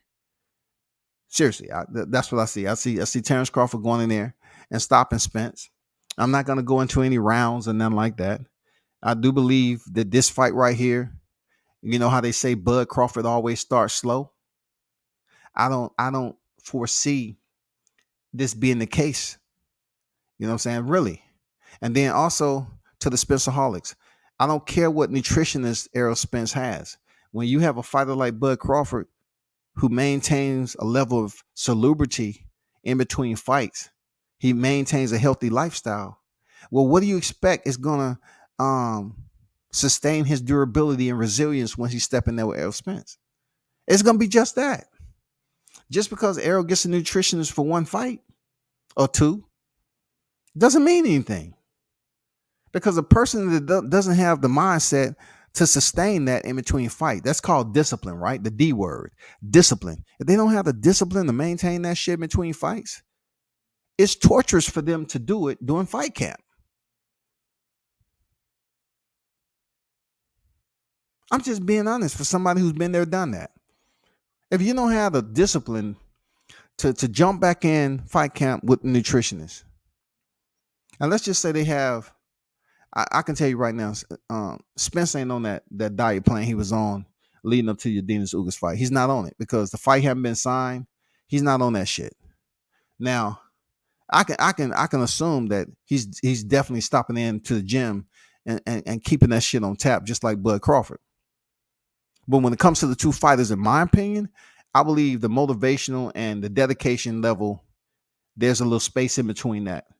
And I give that advancement to Bud Crawford. I believe he shows up to the gym. He's up there teaching, students, also getting in, continue to work. Not too long ago, he was over there in NYC, from what I understood. He's everywhere. And then, before that, he was down here in the A. You know what I'm saying? He sparred some cats down here. So yeah, he stays in the gym, bro.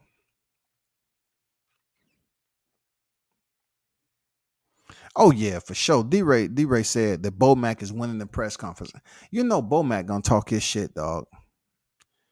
Of anybody, when it comes to the team, Bomac is gonna talk his shit. And then I hope, look, I hope Latisha has cataloged all the audio of all these people up here talking about, personal shit about Bomac's weight and all that shit, and how dumb Crawford was, and what he didn't do when he, had the opportunity to be signed with Top Rank, and he ain't smart. He ain't the smartest tool in the shed. You know what I'm saying? He don't use all his tools. So, when it come time for Errol Spence, he's going to be forced to use all his. I hope she catalog all that shit. I hope she got it, archived. And she's going to, you know what? I heard you say this right here. One thing you can't deny about Bomac, he's a champion trainer, not just a one fighter. So you can talk what you talk, but the man know his boxing. The man is a damn good commentator. I don't, I want him to commentate more. Like, he's a damn good commentator, man. But I don't think he want to be sitting there for duration and talking about boxing like that. I think he like being on the move and doing his shit.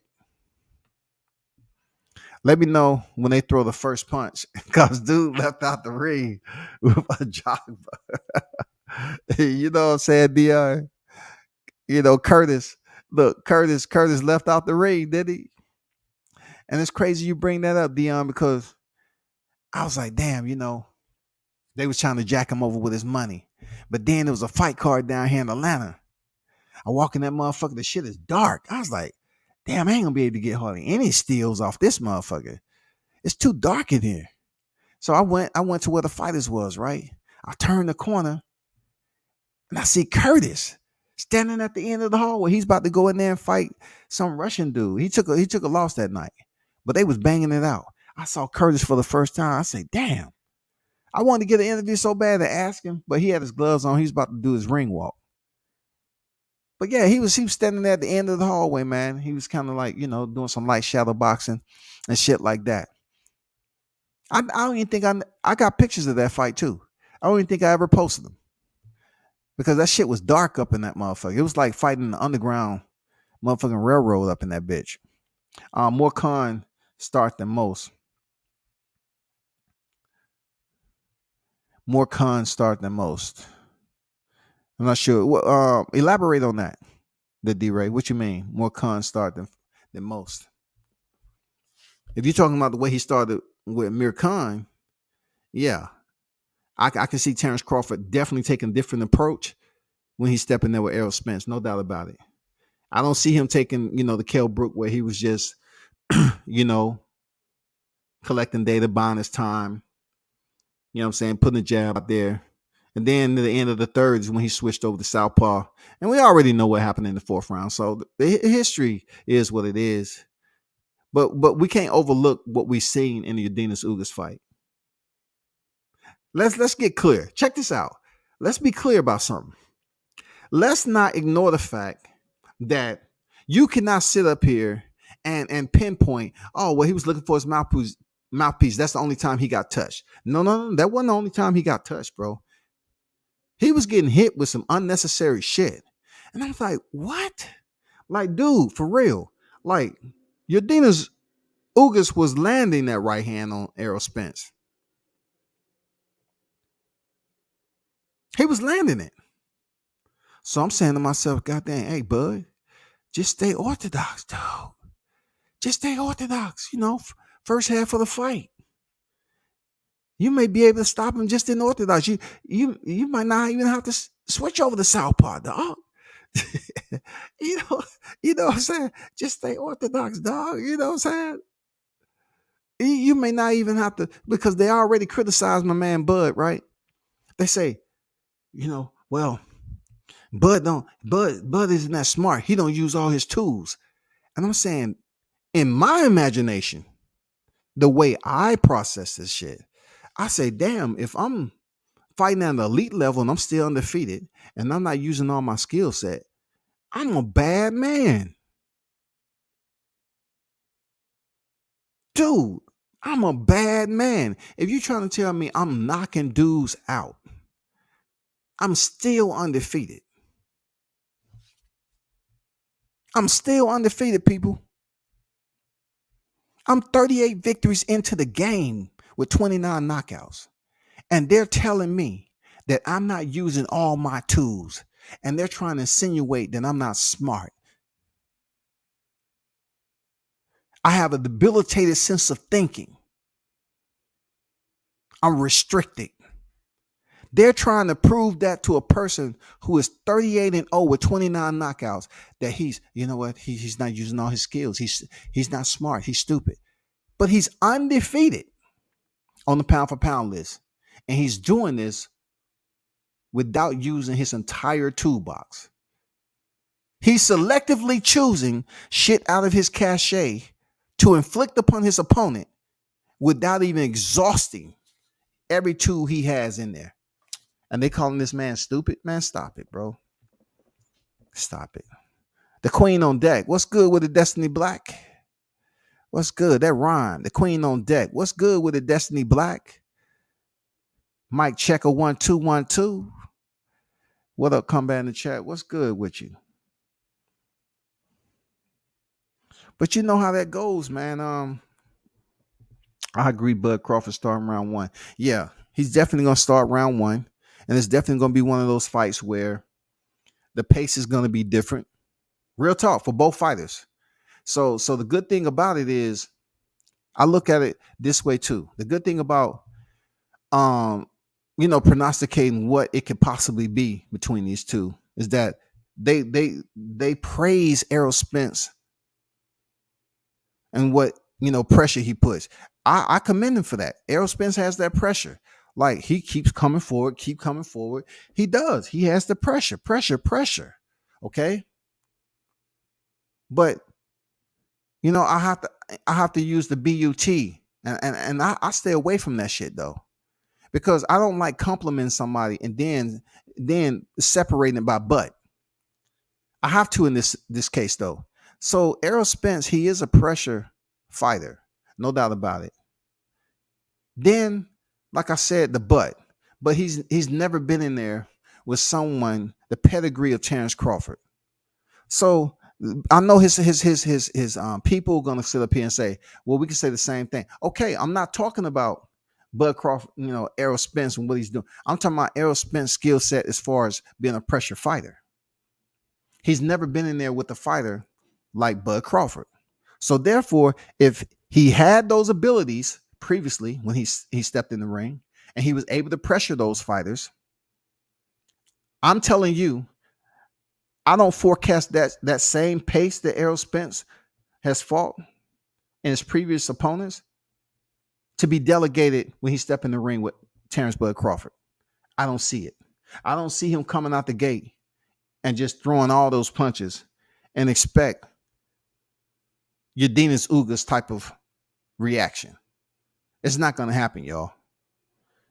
I don't see him having success round for round. Like, it's possible that he can come out and do well in the first two rounds, just going forward like that. But also I see it being destructive for him. I feel it's going to be destructive because look, people was ranting and raving how Rolly Romero was pressuring Gervonta Davis. I try to explain, like, Gervonta Davis is a beast. He's a better boxer than Rolly Romero. I also said Rolly Romero wouldn't beat Gervonta Davis because of his ring IQ. Ring IQ plays a lot, not just when you're throwing punches,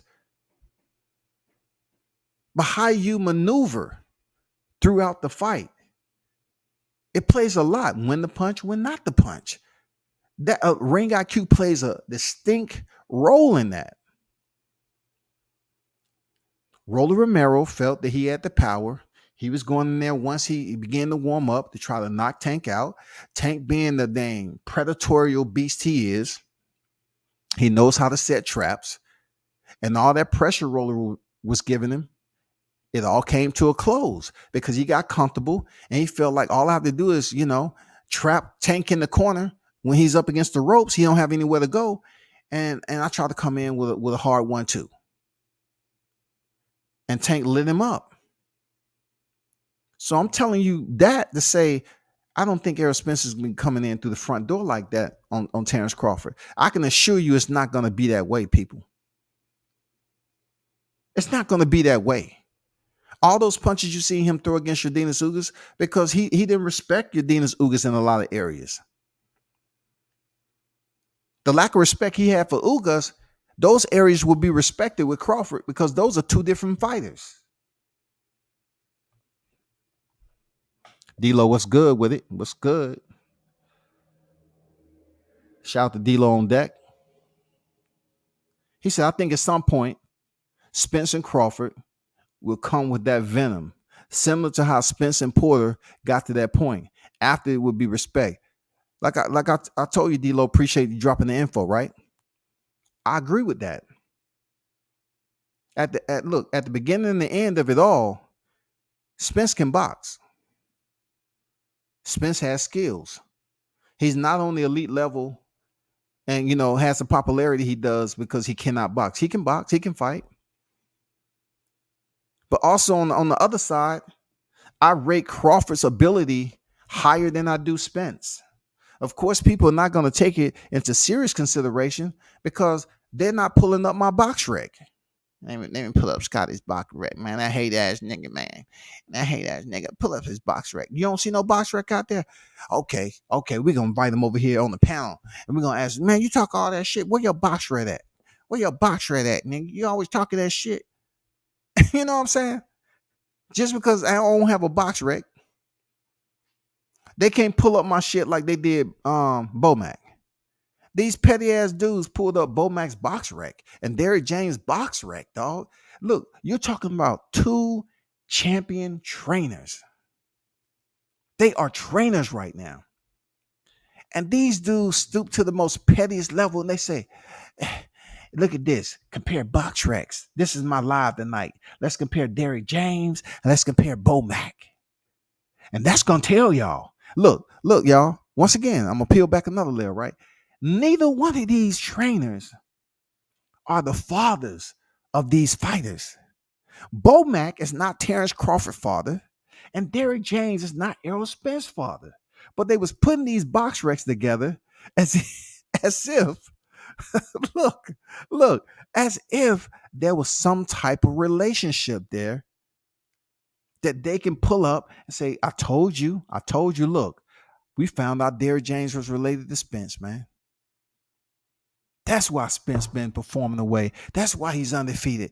Him and Derrick James related. I told you, dog. I told you it was a reason why Derrick James was training him. But see, once again, I peel back another layer of people because I don't know shit about boxing. It's on record. Spence say when he first got there, he really didn't want Derrick to train him. So to my scenario about him potentially being Errol Spence's father, he might have been a step. I don't know. But he didn't want Derrick James training him early on. He had to somewhat grow into that shit. But anyway, they try to compare box recs, man. That's how petty that shit got. They was comparing box recs of Bomac and Derrick James as if that fucking matter. It has absolutely nothing to do with how this fight is going to end, except whoever has the best offensive and defensive strategy. Who has the best advice in between rounds? Who's trained the best? Who's in the best shape? Who has the higher IQ? How are they going to implement that IQ? That's what it's going to come down to. And right now, I can affirm that I'm telling you that Terrence Crawford has the better IQ and the all around skill set. That's just me. You don't have to believe me, but I agree with D'Lo said. I do believe they're gonna pass that venom, and shit's gonna get real. Destin said, "Come back. I'm gonna need your boy Spence to stop lying about already signing a fictitious contract." My boy, how dare you? My boy, how dare you put me in that category? No way. That should be the case on both sides. Once Crawford time Spence jab, it's going to be a long night for Spence. A Destiny or a short one. Or a short one.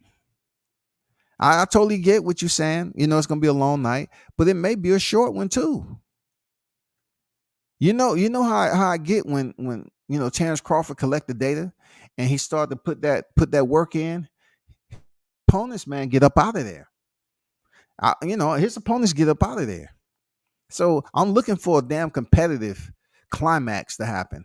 I'm thinking by round 3 and 4, shit is gonna be real in there between both fighters. Round 3 and 4, I think shit is gonna be real. I think that fight is gonna be full blown chaos, and it's gonna be very, very interesting. That's what I think, man.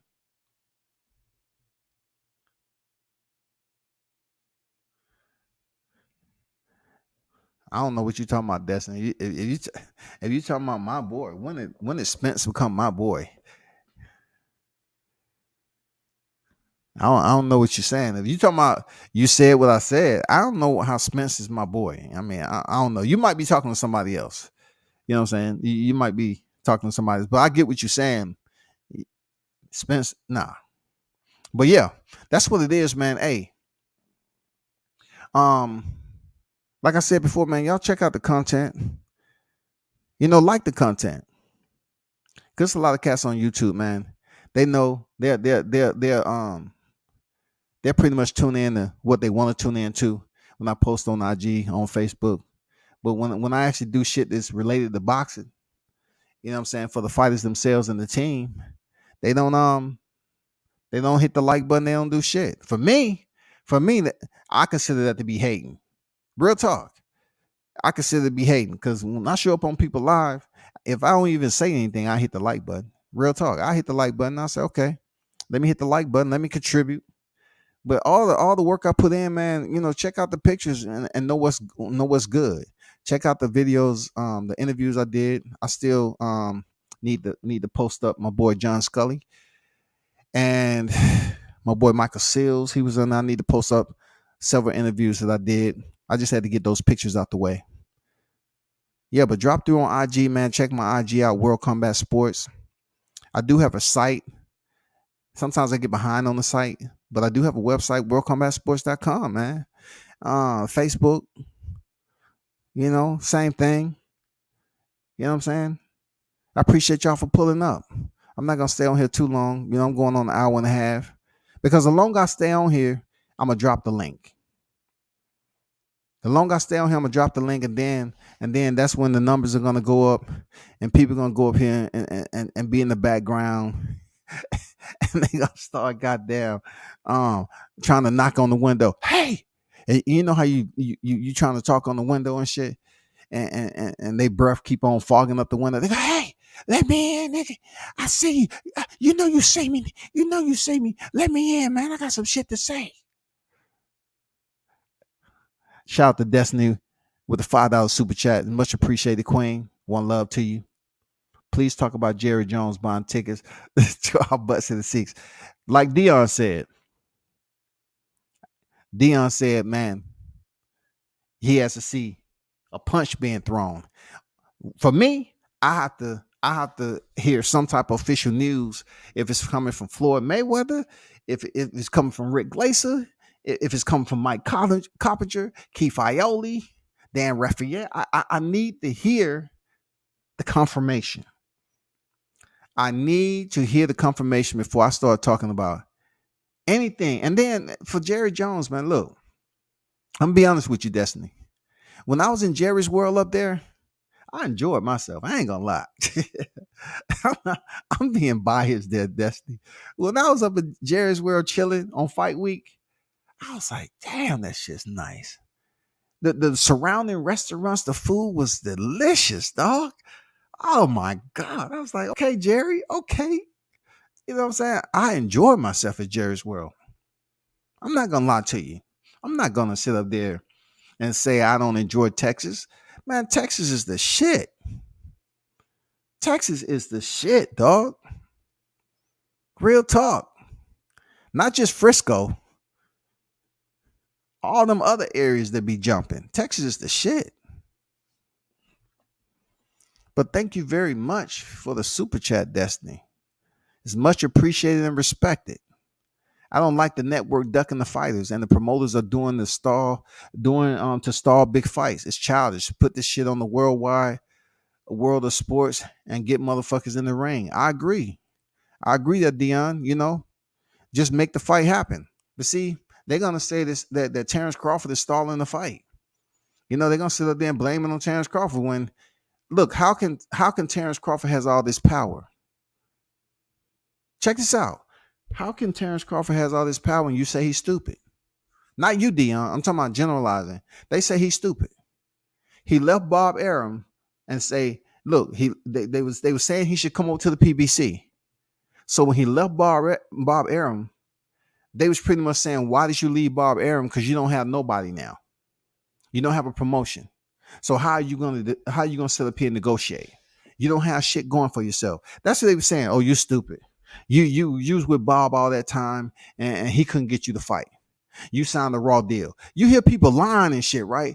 They'll sit up there and say some shit like, yeah, they talk about all this guarantee money, but Bob Arum, you had to pay him a huge percentage of that money, and you ain't making what they say you making. Because Bob Arum had to get you out this contract, when you was over there with Cameron Duncan and this, that, and the other, and the third. I'm serious. I can't make this shit up, and they talk about you making $6 million guaranteed money. But peep this out though.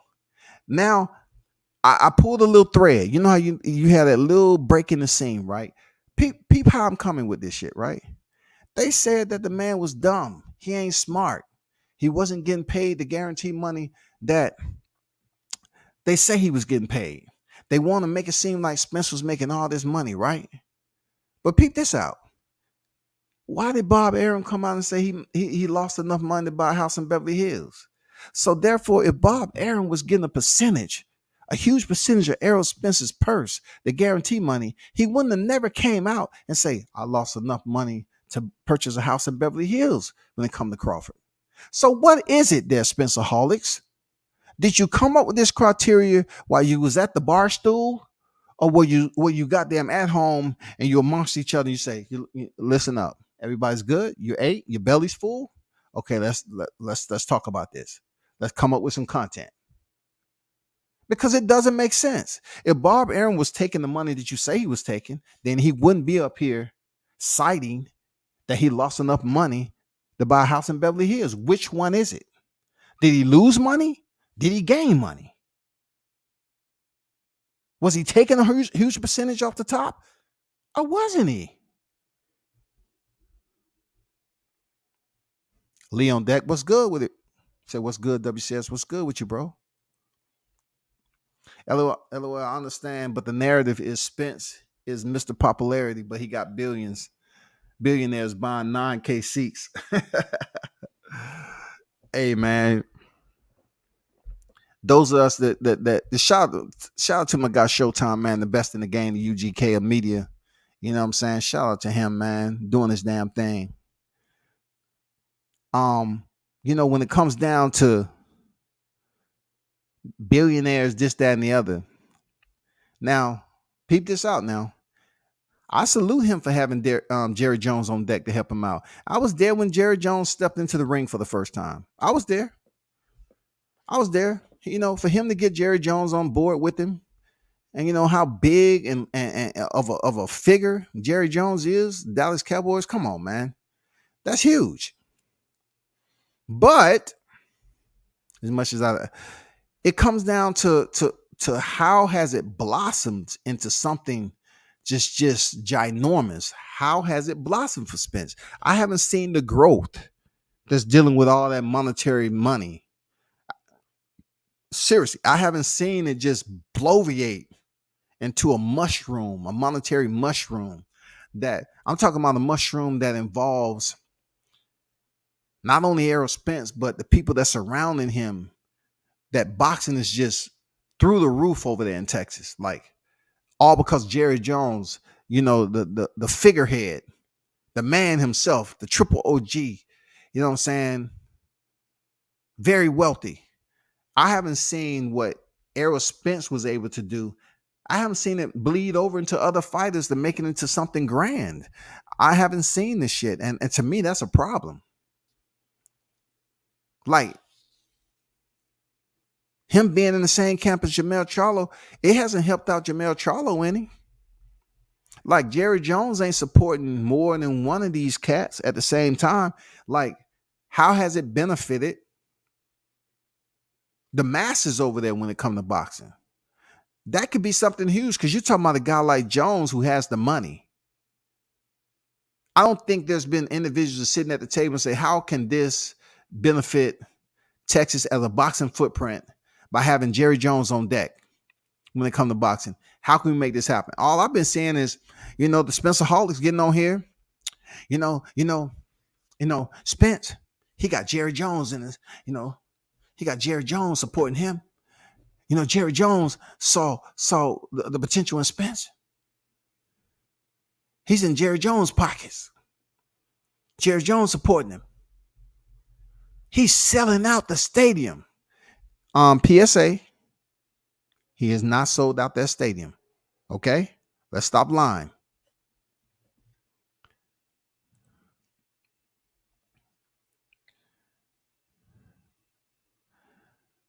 All Arrow PPV numbers have dropped since the Mikey Garcia. Bud has a lot more leverage than they are letting on. I agree with that, Lee. I agree with that. You know what I'm saying? I agree with you on that. I do believe Bud has much more leverage because Errol Spence needs Bud. He does. I know they hate for me to say that shit, but he does. He needs him, man. Errol Spence needs Bud to make the type of money and to change levels. He need Bud Crawford. He needs Bud Crawford. Bud Crawford don't need Errol Spence to change levels. You know why I say that? Because I believe if Bud was to move up to 154 right now, it would be no problem with him getting a fight that people want to see. But that'll benefit the shit out of Errol Spence if he was to vacate the WBO, because he'll fight somebody else that's not even, on the level of Bud Crawford and become undisputed. And people are not gonna be running around here jumping up for joy and say, "Oh my God, he did it. He did it." And then you're gonna have people like Lee and be like, but he didn't fight Bud Crawford. But Bud ran away. No, he didn't run away. It's just we was waiting on a fight forever and a day. He said, "Fuck it, I'm getting old. I need to go up here to 54. I need to move on with my life. I need to go to another division, fight a different name, and keep it moving." Spence, on the other hand, for this particular fight, he definitely needs Terrence Crawford. Absolutely, he does. He does, man. He need him.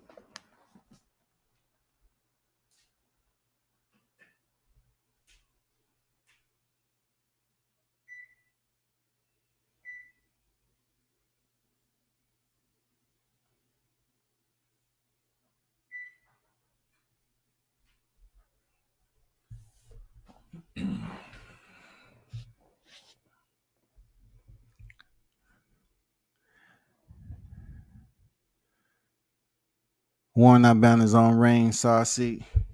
Here's the cheap seats. When Eric was on the Breakfast Club back in the day, they exposed that Jerry bought a lot of tickets even then. All right, peep this, right? All right, somebody else saying this besides me, right? Because when I put it out there from going to fights, and Showtime, as he mentioned, he knows what it is. He knows what it is too. You go to these fights, I'm talking about the higher tier fights. Is individuals is going around with comp tickets. A lot. It don't matter where you at. They have comp tickets. So when you hear these guys on here talking about so and so sold out, I look at factors. I look at the factors of it all. All right. I totally understand that comp tickets is out there floating around. They'll get up here and talk about how H.A.T.E.R.S and they sold all these tickets to a third party and they put the prices. That's not selling out. That's basically benefiting by putting tickets out there. And a lot of these tickets they give out free to certain individuals. They want to show up and be in certain places to make it seem star studded. You see them celebrities up there. You think those celebrities coming in there and paying for their ticket like that? This is not the NBA, bro. This is not the NBA. These celebrities might stop in for a fight that night and keep it fucking moving. But it's people that understands a big fight is taking place and they reach out to certain celebrities so they can be in attendance. Moving on to the second. When it boils down to selling out the arena, we have to factor in that what is the allocation for the amount of seats in the arena. If the amount of seats in the arena, let's just say it's 90,000. 90,000, right? And these individuals are up here and they're doing 30,000, 35, 40,000. That's not selling out the arena. That's just selling out the allocated seats. And internal to that number is the comp tickets. That's just the way it works. You have a certain amount of comp tickets, which is a lot. All right. Those comp tickets go out to whoever and whenever, how they doing business. I don't know. That's not my scope of understanding. But I have been a part of purchasing some comp tickets. I can tell you that. I have been a part of that. So you in order for you to know how it works, you have to go out here and venture into that and see what the deal is. Is it a deal or is it not? Then third of all, you have to factor in when they say Errol Spence was selling out the arena in Texas, the stadium. How is that possible? Like the reason that he did the numbers he did with the Mikey Garcia, because he was dancing with Mikey Garcia, a lightweight. All right. He was dancing with Mikey Garcia, his pay-per-view star. Then he stepped out the West Coast and he danced with Sean Porter. I just don't understand why people get up here and say Spence is selling out the stadium. So when he came back from the West Coast, who did he fight? He fought Danny Garcia. That's his dance partner. Danny Garcia is respected. They look at his resume. He respected. It wasn't just Errol Spence in the ring. He was up there combined with his opposition. Then he fought Yordenis Ugas. They came on here trying to act like Yordenis Ugas was non-existent. Errol Spence did 400,000 with Yordenis Ugas all by itself. He made it look easy. But what about Yordenis Ugas? Oh, he wasn't nobody. So you saying Errol fought a nobody? Oh, no. Because Yordenis Ugas, he fought Pacquiao. He got Pacquiao. So he got Pacquiao this record. That makes him a worthy opponent. Oh, but I was just thinking, like you said, that Yordenis Ugas wasn't shit when it came to saying that Errol Spence was selling out the arena. I was just trying to get some clarification. No. And Yordenis Ugas, he was a very competitive opponent. Yeah. I misspoke. Yeah, Yordenis Ugas, he contributed and everything. He had Pacquiao in his record and all that. Sean Porter and shit like that. Yeah. Okay, I was just asking, bro. Yeah. That's what it is. You know what I'm saying? Like, make up your mind. Are you going to say Yordenis wasn't shit? Or he was shit? And then if he was shit, didn't he contribute to Errol Spence's numbers? It's just like anything. Just like they mention Joshua all the time, selling out Wembley. Stop it. Anthony Joshua didn't sell out Wembley when he fought Alexander Povetkin on the first half of his 2-fight Wembley deal. He didn't sell out that motherfucker. He sold it out with Vladimir, though, because that was Klitschko. Yeah, the same Klitschko that's hating on Roy Jones. Yeah, him. Before that, he had fought in Wembley one time. He fought Matt Legg. They didn't sell out the Wembley. So y'all need to chill with saying that Errol Spence selling out, you know, AT&T Stadium by itself. He putting butts in the seats. I tell ya. Dude, he's not like that. He ain't like that. And look, the OG that I had on here, he told y'all the truth. He said, Errol Spence and Terrence Crawford is not lucrative yet. And people was laughing because they didn't understand what the Triple OG was talking about. He was talking about as far as the investors and the people that want to put money behind them. They're looking at, okay, if this fight's going to be in Vegas, am I going to get a return on this fight? Because we really don't know what numbers we can look at on either side. Because Spencer Hollis is up here assuming and trying to pretend like Spence is doing Canelo numbers.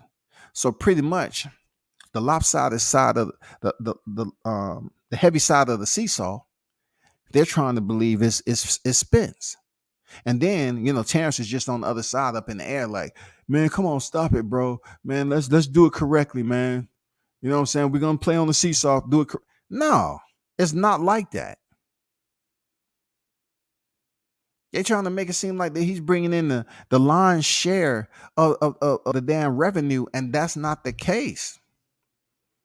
He shared the dang AT&T Arena with two Garcias, two Latinos. You know what I'm saying? So you look at that, black and brown, they always say, oh, black and brown sales, black and black. It don't do numbers. Isn't that what you heard allegedly coming from over there? That two black fighters fighting don't sell? I'm just saying, for those of you that cover the sport, because I don't too much. I'm a week into this shit. I'm just learning. I'm trying to fast track my knowledge. Isn't that what they said? That's what they said, bro. They said black fighters don't sell like that, but black and brown fighters do. So when you always hear the numbers come up with Spence, even with Sean Porter, they try to act like Sean Porter was non-existent. Sean Porter had more accomplishments than Errol Spence, if you really want to look at it, as far as the resumes on his record. And yes, I'm petty with that. Like, he did fight Keith Thurman. He fought the Kell Brooks. He fought the Danny Garcias. But I'm just saying, he fought Keith Thurman when Thurman was the man. Danny Garcia fought Thurman when he was the man. He couldn't keep his belt. And then come back full circle, right? Sean Porter and Danny Garcia fought for Danny Garcia's old belt. You know what I'm saying? For the vacant. Because who had the WBC when he walked in there with Thurman? Danny did. So when they came back around to fight for the vacant title, because Keith Thurman was on top of a mountain playing a flute, it's almost in sequence of how the shit happened with Sean Porter. Danny Garcia, he was trying to win his belt back. No, Sean Porter got it. Then Sean Porter goes in there and fight Errol Spence. Errol Spence in semantics, he had Sean Porter IBF belt. And he had he ended up getting Sean Porter's WBC, which we can say was Danny Garcia's belt. You know what I'm saying? You can play that shit. You can play the fiddle with that, however you want to play it. But it was crazy how those little bit of names had history. And, of course, the Spencer Hall is always going to say, well, that would have been different if Keith Thurman would have fought and not ducked Errol Spence. Listen, he told Errol Spence the same thing that Errol Spence was telling Crawford. He was like, get a belt. So when Errol Spence got a belt, Keith Thurman was injured and he didn't want to, he didn't want that smoke at the time. But Errol Spence did call him out on TV. And Keith Thurman didn't want that smoke at the time. I'm not saying he was scared. He didn't want the smoke for whatever reason. And then he took a hiatus. Then when Terrence Crawford was on deck, get a belt. Got a belt? Oh, I'm gonna take the easy route. They gonna fudge the shit however they feel like it, bro. Um,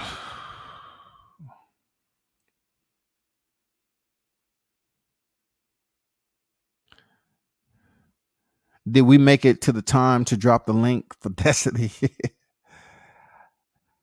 I wish I could, that queen. See with you, Destiny, and everybody else, check this out. I know when I drop the link with you, I'm gonna be over here another 3 hours. I can't do that right now. I have work that I still have to complete. You know what I'm saying? From media coverage this weekend, I have to take care of my responsibilities. But yet I had to come in here and talk to the supporters, and drop a live, talk about Latisha Crawford, how she's out here doing an outstanding job with putting the Spencer Holics in check. You know what I'm saying? She's doing an outstanding job, calling it for what it is. When come back, we'll come back. I try to tell the idiots that these celebs ain't buying those tickets. No, I remember I heard you say that before. You know what I'm saying? I heard you mention that. But then see, the source always has all these perceptive blockers up. You know what I'm saying? I'm telling you, that's how life is. They have all these perceptive blockers up. They'll be up there like, what did you hear that from? Destiny. Oh man, fuck her. You know what I'm saying? Where you hear that from? Showtime. Ah, fuck them. Fuck him. Stop. Don't tell me no more about him. Where you hear that? World Combat. Ah, fuck him. Nah, this ain't credible. He ain't solid. They gotta be solid. That's just hilarious, man. Let me stop, man. That's the answer. What has H.A.T.E.R.S ever made upwards of 6 million for a fight, let alone a mandatory? Jews dare deflect and start talking about Porter and leftovers. Yeah, they gonna always say that. They gonna always say that. But one fighter went life and limb and won a split, and the other one stopped him. But yet they're gonna defer that and say Kenny Porter said he never should have been in the ring. But they're not gonna tell you he was getting a 4 point some million purse, and his papa get a nice portion of that, which I don't care anything about. I'm just saying, if it was that serious and you felt like he wasn't training up to your standards, you should have just called off the fight. No, you weren't gonna do that, because that's a couple of million that you're gonna get. Unless PPV confirms those numbers, I'm gonna believe all 340 Spencer Holics bought that fight. Man, you'll be reaching if you thought they bought Spence fight. They don't buy his fights like that. Just like Rick Glaser said, that Destiny, you gotta respect. Motherfucker, I steal it. Do you buy the PPV? Nah, motherfucker, I steal it.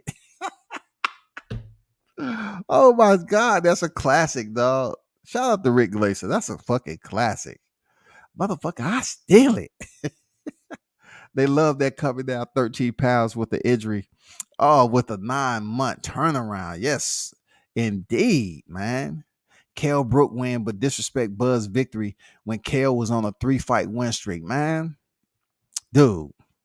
And not only that, Lee, like, man, you hit it on the head. You hit it on the head. They'll put all those numbers together. They'll act like the eye injury that he was brutally goddamn assaulted up at middleweight division by Gennady Golovkin, when people was telling him, oh my God, he's a machine, until he fought Kell Brook. When it came down, they diluted the shit. Oh yeah, Gennady did hurt his eye, but 9 months, man, you can do a lot in 9 months, man. You can have a child. It's a lot that goes on. That's not a short period. The gestation for a child, you can have a whole kid in that. I'm saying, bro, y'all, I'm serious. People was trying to say that they was trying to pretend like it was nothing. Like this, oh man, it don't matter. He had enough time to heal. Why did he take the fight? This man came down from 160 to 47, and it was brutal. He had to go through a lot of shit. But yet, after his fight with Spence, he had 3 fights at 154, and then turned back around. We talking about 3-0, right? 3-0. After Errol Spence, 3-0, he steps in there and gets demolished by Crawford. And they say, well, he ain't been the same since Spence. Which one is it? He ain't been the same since Gennady? They ain't gonna say that shit, right? They ain't gonna tell y'all he ain't been the same since Gennady. They're gonna say he ain't been the same since Spence because Spence need the full credit. I'm telling y'all, Spence need the full credit, y'all. Right juice versus one weight class. Oh, not forget he went to Kell Brook backyard.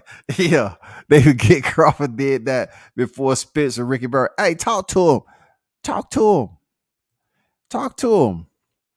They had like Crawford's never got on a plane and went somewhere else and did what he had to do, bro. Talk to him, man. Talk that shit, man.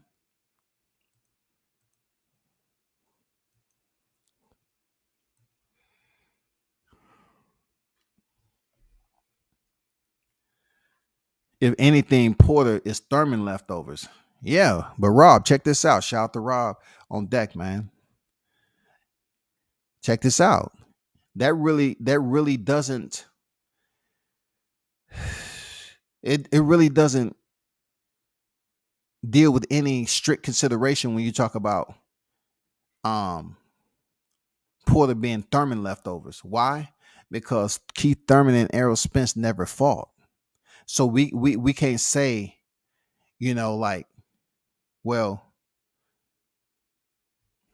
we look at it in this perspective. Usually when people want to compare common opponents, they always try to do it with the two primary fighters that's in conversation.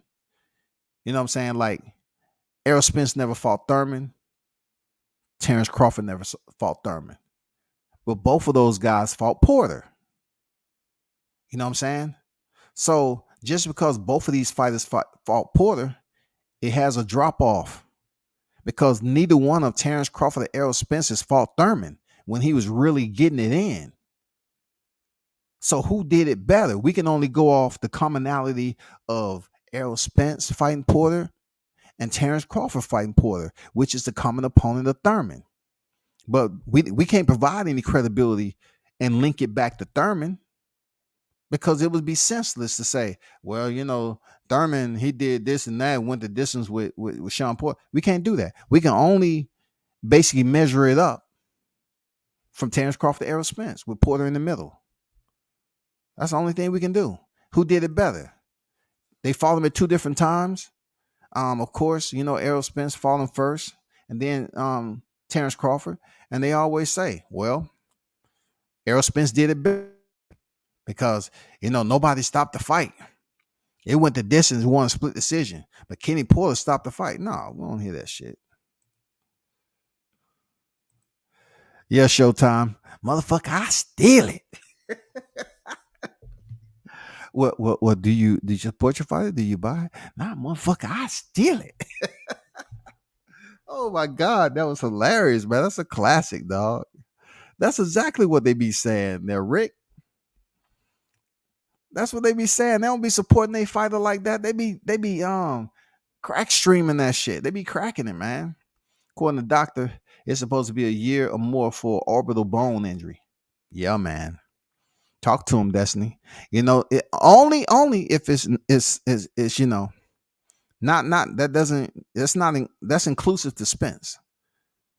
You know what I'm saying? That's inclusive to Spence. You know what I'm saying?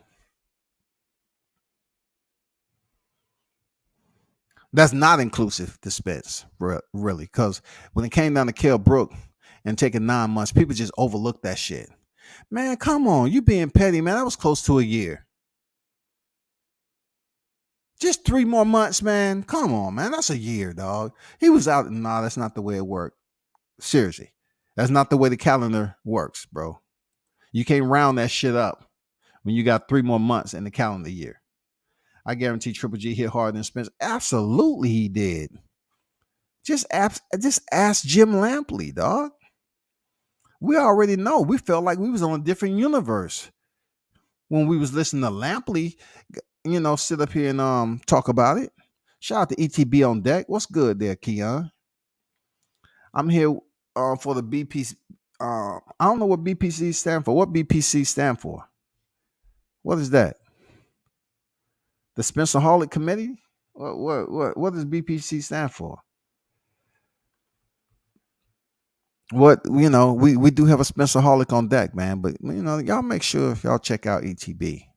That is the one of the leaders over there at the Spencer Holic Coalition. You know what I'm saying? That's one of the leaders. Appreciate you pulling up though. You know what I'm saying? Appreciate you pulling up. I wonder if any more talks came up into play. Cause it's about to get real on this YouTube shit now. I don't want y'all running into traffic and goddamn just ending it all. I don't want y'all to do that, dog. I don't want y'all just running out in traffic. Oh God, I can't take it no more. He got one loss. What is he to do? Did they sign a multi-fight contract? We hope it's a rematch. It's a rematch clause. Did it? Bill, did you hear anything? It's a rematch clause, Bill. Please tell us it's a rematch clause. Dude. Oh, I know what Bud Protection Committee is. I was just bullshitting, dog. I like what D-Ray said, really. Bud Perfect Champion. That's what I like. I like what D-Ray put up there. You know what I'm saying there? ETB. I never such a delusional fan base other than Cinnamon. Hey man, the only thing I can say is Spencer Hawley's they pretty much scared. They have the optimism for a reason. Deep down in their heart of hearts, man, they understand, dog. This is a dangerous fight for their boy, their leader, their king. You know what I'm saying? Their ruler. You know what I'm saying? It's a dangerous fight for him. They're gonna have to bow at his feet. They're gonna go in there and pray, and they're gonna call upon all the gods from the Most High to rain down fury on Terrence Crawford. They're gonna then be celebrating, you know what I'm saying, and prayer before the fight. Even though deep down inside they still gonna have that burn going on. You know what I'm saying? That burn. You know how you on the outside you smiling and shit, you trying to, play it off, but deep down inside you say, "Oh shit, my chest hurt, dog." Damn. I'll be like, "Why your chest hurt?"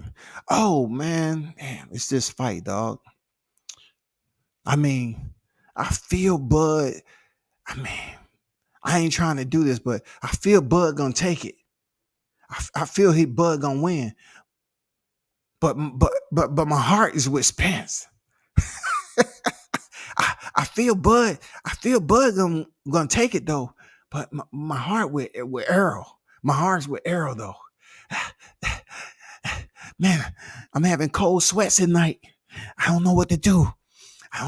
Man, but I'm gonna continue to pray, man. I just became a member of my local church. You know what I'm saying? I've been going down there, pouring my heart out, giving a testimony to the preacher.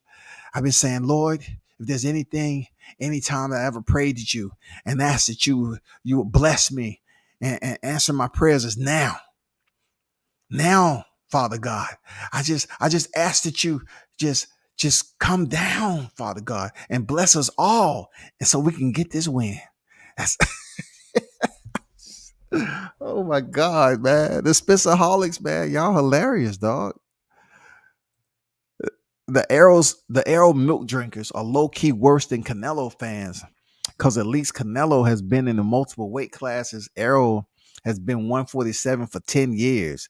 No, dog, you didn't put the 10 years up there, did it? Usually, you know who mentions that first? Usually Destiny. Usually she put that damn tenure up there. But appreciate you reminding them that the man has been campaigning at 47 for a lifetime. For a lifetime. Goddamn, Arrow's been in the welterweight division when they were still showing Wild Kingdom and Grizzly Adams on TV. You know what I'm saying?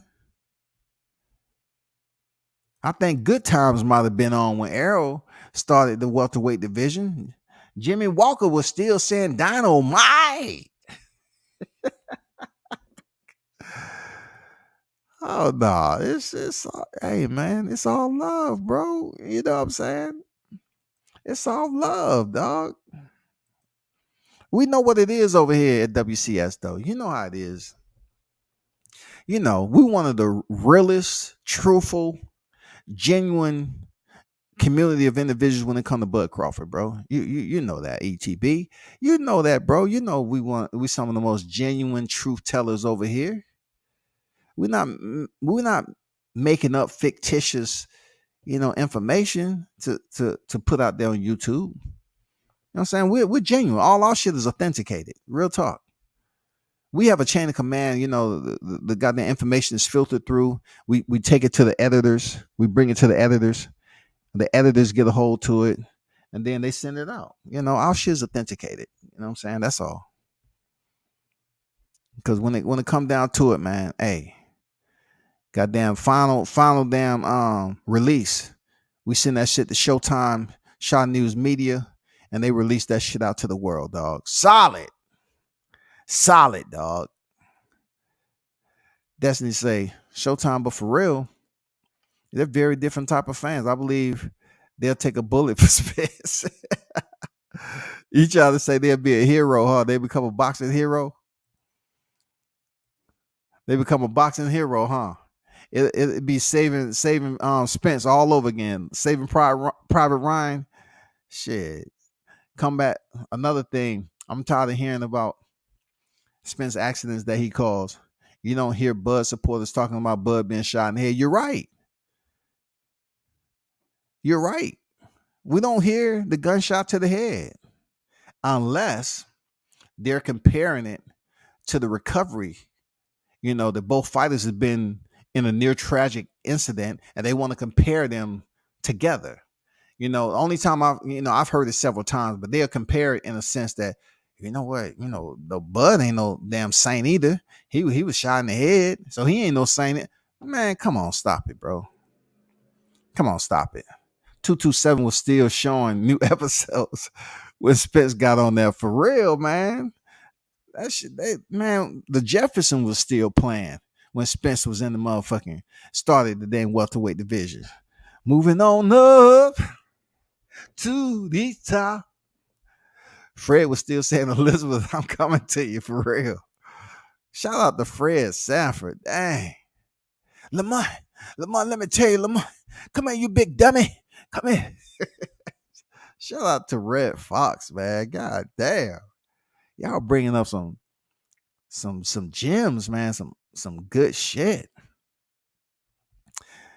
Hey, man. Hey, we always here to disperse information to the Spencerholics.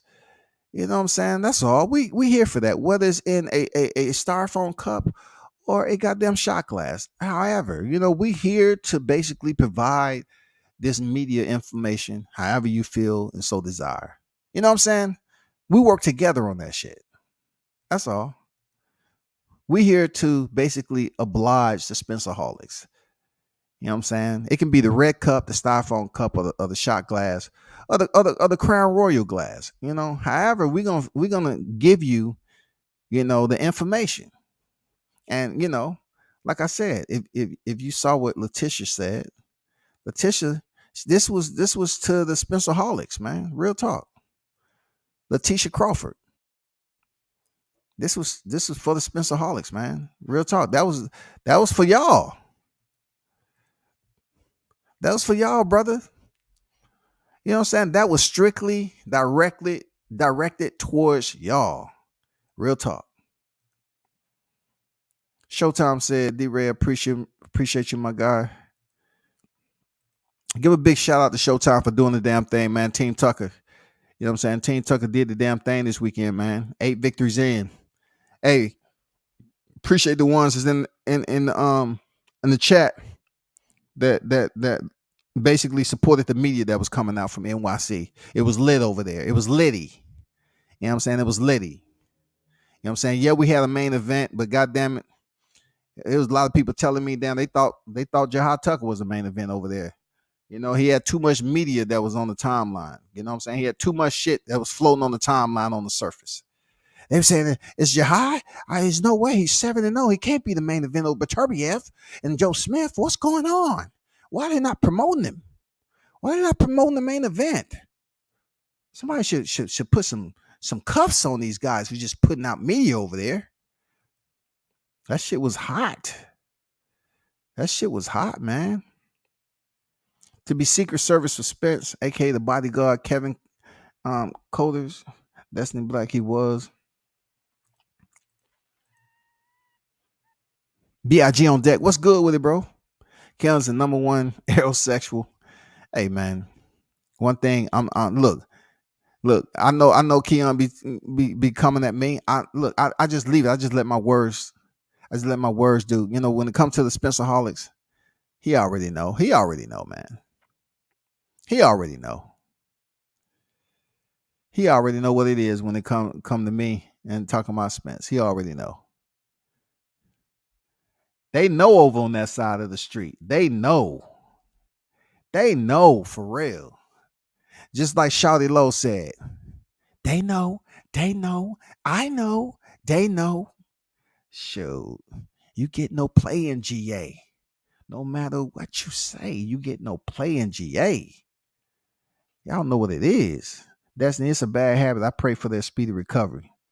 For real, we also give our condolences to the Spencerholics ahead of time.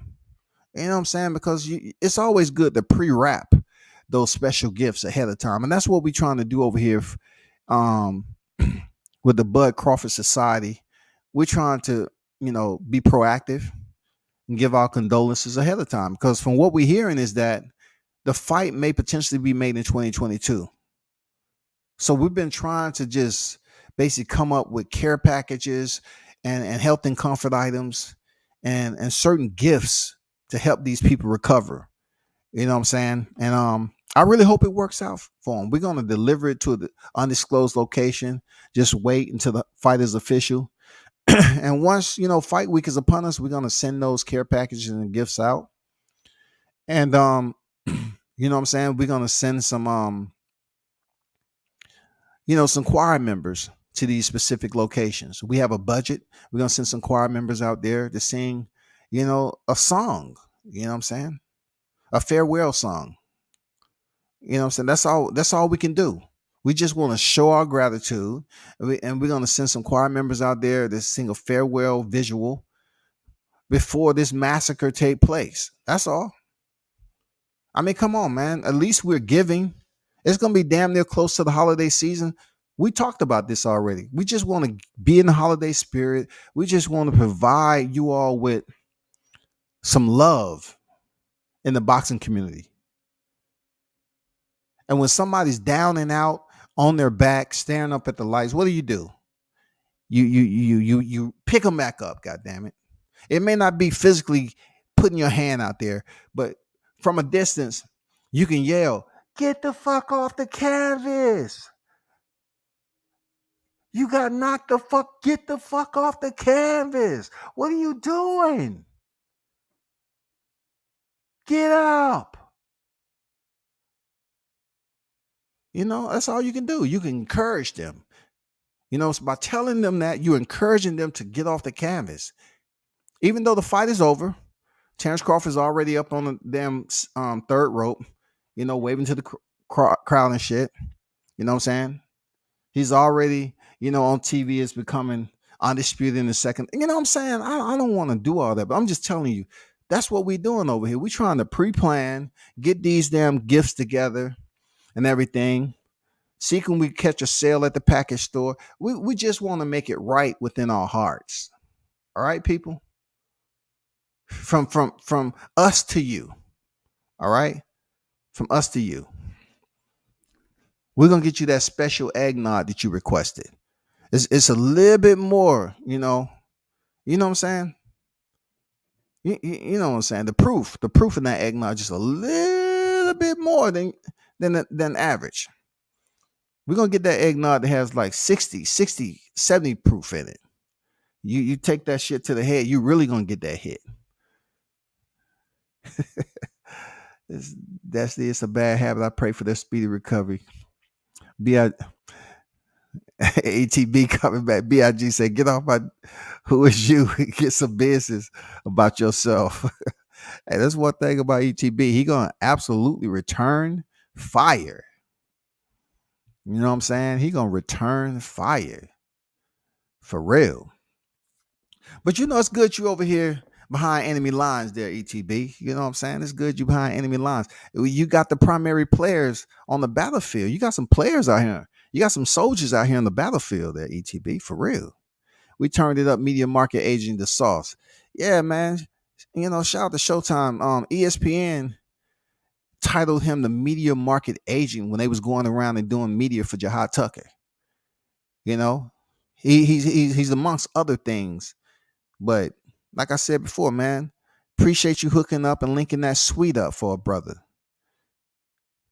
Thank you linking up the suite for the brother. You know what I'm saying? Goddamn Showtime made that shit happen. Appreciate you linking up the suite for me. Real talk. 'Cause I was over that motherfucker since Wednesday. Shit, I had plenty of room. I trip and fall. I ain't hitting the wall. Shit, I was good. But shout out to Tucker, man. 8-0. Jahad Tucker, man, did his damn thing. Hey, what y'all think about Jahad Tucker, man?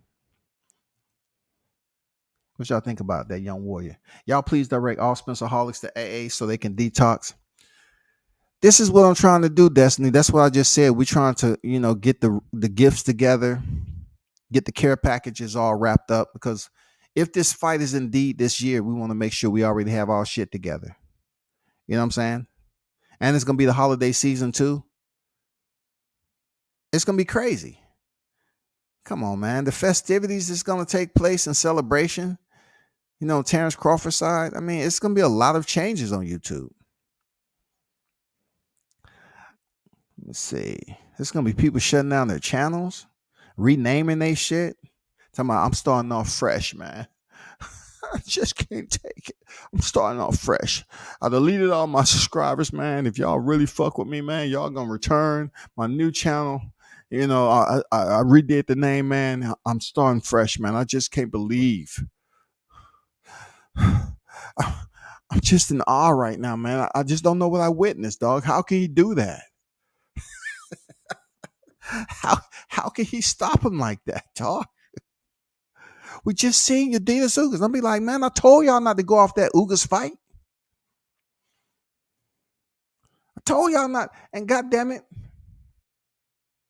why his mouthpiece was coming out? See, Terrence didn't even hit him when his mouthpiece was popping out. He already knew the deal. He said, nah, I know what they're gonna do. They're gonna try to blame me and say that I was taking advantage of his mouthpiece coming out again.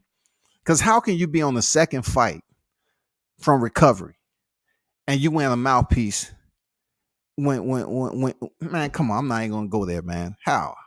Who's looking out for you? Hey, Showtime, who's looking out for my guy? Who's looking out for him, man? How can look, how can you have a trainer that people's ranting and raving about and he doesn't ensure you have the right mouthpiece with the new set of teeth? Man, come on, bro. Oh my God, bro. Yeah, for sure, Destiny. You need to check out Jahad Tucker, bro. He's the real deal. He's the real deal, for real. For real. He's the real deal. His whole team is solid. You know what I'm saying? His whole team is solid.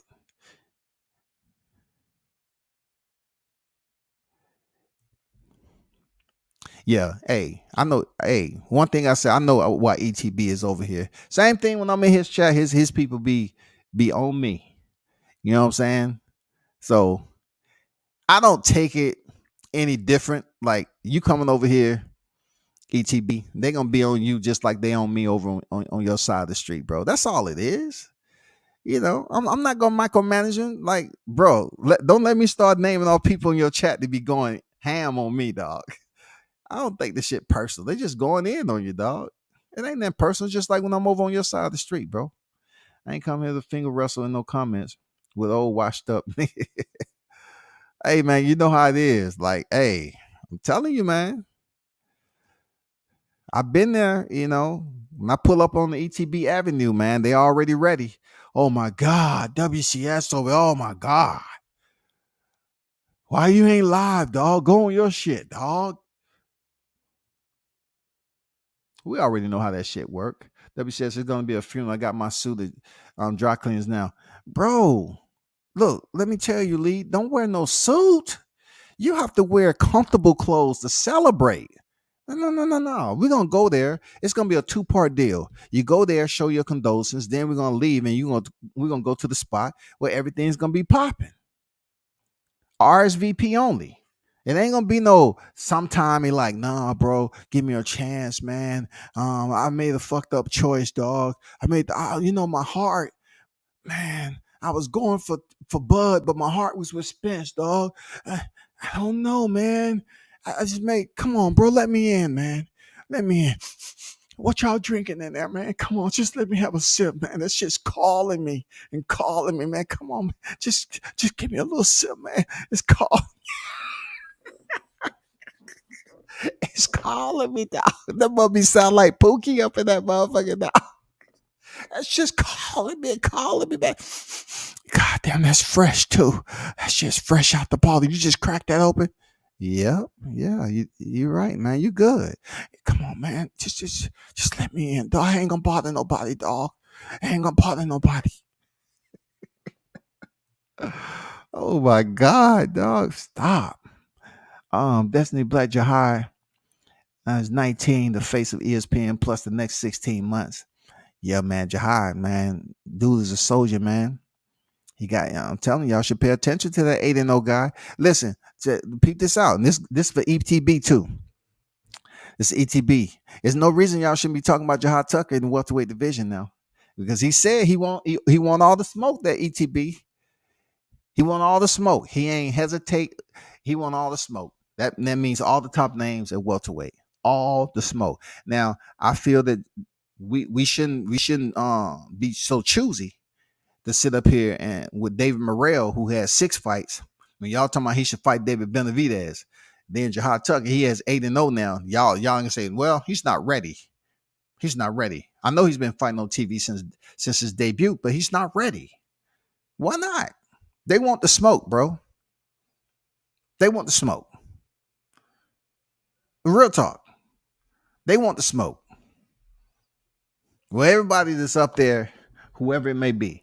And y'all should start looking into Jahai Tucker, man, and supporting the brother. Seriously. Dude is entertaining, man. Nah, man. Showtime, you solid, man. Showtime solid, bro.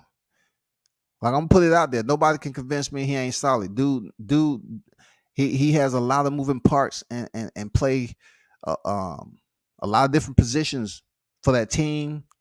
With ESPN, what he do with Top Rank. He does a lot of shit, bro. I'm telling you. Y'all should pay attention. He's making a lot of shit happen with his team. I'm telling you, bro. He linked that shit up for me this weekend. Made my stay a lot comfortable. I was chilling up there on this suite, man. Real talk. If y'all know how much them suites run, come on now, stop playing. His mouthpiece got knocked out in the van in a fight before the accident, but they don't want to talk about that. Man, you know how that goes, man. I'm just saying, before this was all taking place, before the Udina Sugas fight, I heard DJ was dropping in periodically through the week, like twice a week. You know what I'm saying? So, and I'm saying to myself, well, that proves it. Like, how can you have new dental work and you don't change your mouthpiece? Crazy, dog. I dragged Spencer Hawley so bad they blocked me and put me on timeout. Believe me, I've been blocked too. Real talk. Ain't nobody going in on me. I ain't nobody saying pertain to me, but I'm addressing him directly. Yeah, I'm just saying, man. You know how it is. Even on this avenue, on your avenue, you know what I'm saying? They're gonna go in on your ETB. You in the Terrence Crawford, you're on the Terrence Crawford Avenue over here. You know what I'm saying? You're gonna have people then send those dang arrows down range like it's 300. You know what I'm saying? They're gonna shoot them arrows in the sky. Oh, we have a Spencer Hawley on the avenue. I got you. But man, he cool people, man. ETB cool people. He do his shit. Real talk. Even though I thought that Roy Jones interview was a little biased. I thought he was a little biased. Y'all start going in on my boy Roy. I don't know why. Y'all must have forgot. But if anybody wants smoke, I'm open 24/7 like Walmart. Man, Walmart the child. Yeah, I like that one. I like that. That was slick. That was slick. Bud breaking down before the fight happens. How he breaking down one. And then one. Hey, one.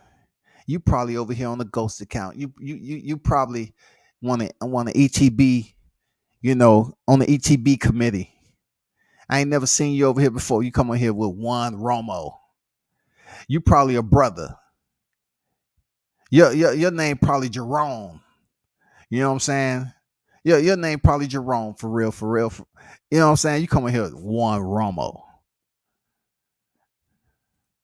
Destiny is my +1 for funeral festivities. No, it's gonna be different, bro. It's gonna be different. You're gonna go to the show all respect.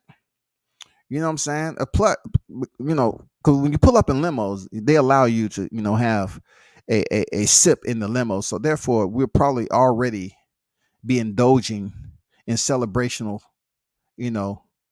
drink and festivities before time. So, we're gonna be a little loud and boisterous because we're doing a celebratory type thing here. We're showing our condolences quickly. I'll say about 15 seconds, and then we're gonna go to the where the after party is at. That's all. That's all. That's how you do it. You just show your condolences, you show your respect, you bounce out, and then make sure you warn security. Hey, you know what we're looking for, right? All right, man. Don't let none of them up here and trying to ruin the party, man. I don't care how much money they give you. None of that shit. Don't let the Spencerholics up in the goddamn after party. Don't do it, dog. No matter how they beg and plead, and then they want to be a part of Team Crawford, don't let them in. Yeah, they say it's just calling me, man. That shit poignant, dog. I smell it out here. Man, come on, just let me in, dog. This juice, I'm gonna wear my best Bud t-shirt. For real, man. We're gonna celebrate. For real. We're gonna celebrate. Seriously. We're gonna celebrate that shit. She said I'm blocked on all 17 channels. It's 17 divisions on boxing. And they got you blocked on all channels, dog.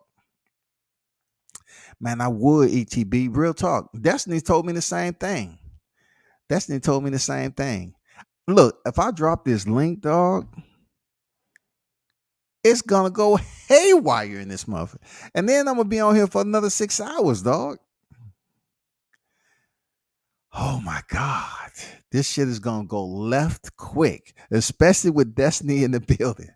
Look, one thing I could say, goddamn, he ain't like, just when I come on his shit, he ain't gonna duck no smoke. I'm not gonna sit up here in front. He ain't gonna duck no smoke, man. I already know he ain't gonna duck the smoke. But I know Destiny ain't gonna duck the smoke. Anybody else here ain't gonna duck the smoke either, man. One. Check this out, bro. We're not talking about any rumors, any retreaded information. We ain't talking about none of that, dog. We're not talking about storytelling over here. If you on the third page of Sam I Am, Green Eggs and Ham, then continue to read the whole fucking book, dog. We're not doing that over here. We're not playing Connect 4, bro. We on the chessboard. You know what I'm saying? We're not doing that. You just showed up. I've been on here over 2,500. You talking about, well, why is there rumors that he's mad? Come on, bro. Man, man, ETB, man, get your people, dog. Get your people. Get your people. They come in here talking about emotions. That's not the way you start off over here. You know what I'm saying? Talking about emotion. Nobody talking about no damn emotions, dog. We've been on this motherfucker 2.5 hours. You talking about Bud mad. Man, come on. Go find a pacifier, dog. Won't allow me to enlighten you. Bud said, and I quote, I may look happy on the outside, but I'm really angry on the inside. Is you don't understand boxing talk, then you should watch golf and not boxing. Yeah, he did say that. He said I'm mad as hell. He did say that. Real talk. He put it out there. They mad at Bud because he know his value is not going to lowball guarantee. Bro, ain't nobody finna Tom Russell with no destiny. I want to talk about the Roy stuff. Dog. If she's on the look, if she clicked the link and come on the panel, you ain't gonna have a choice but to Tom Russell with that because she ain't gonna let you talk. Look, that shit is gonna go to the goddamn bushes, goddamn it. You know what I'm saying? That shit's gonna go to the bushes. You know how you see a bush moving, motherfuckers be scrapping in the bushes? Talk about, God damn, what's going on over there? Motherfuckers be scrapping in the bushes and shit. That's how this conversation, this how this live is about to go. Because you got some hitters over there. And he gonna call his cavalry. ETB gonna call the cavalry over here. But look, I ain't worried about it because I know the primary players, they're not gonna pull up. I know they ain't. I know they ain't. They're not gonna come to the rescue. They're not gonna come to the rescue. And look, don't y'all look if I drop the link, don't y'all come over here and say, man, you did ETB bad. No, I've been on his panel when they was going in on me too. I've been there. Done that. I'm just saying with the people that's up here, shout out to Blood Boxing in the building, dog. Shout out to the OG, man. Much respect to you, bro. Get your burner. Goddamn blood be going in mercenary style on them niggas, bro. Why are you homo motion? You want to talk about going in on the Spence? Shit. I'm light compared to that. I don't know, man. You know, like I'm trying to think how long I got shit to do. This shit is gonna go left quick. I ain't gonna lie to you. Let me go ahead and drop the link, man. See, hey, when I dip, I'm not dipping because of the energy. I'm dipping because I got shit to do. But I just want to hear what has to be said. If you in the chat, don't come over here with that goofy shit. That's off topic. But there go the link right there, man. There go the link right there. I know I shouldn't have did it. See, I told you blood gonna go over here and draw blood, dog. Period. It ain't no options, dog. It's blood. That's it. It ain't no sweat. It ain't nothing. It's blood from the beginning.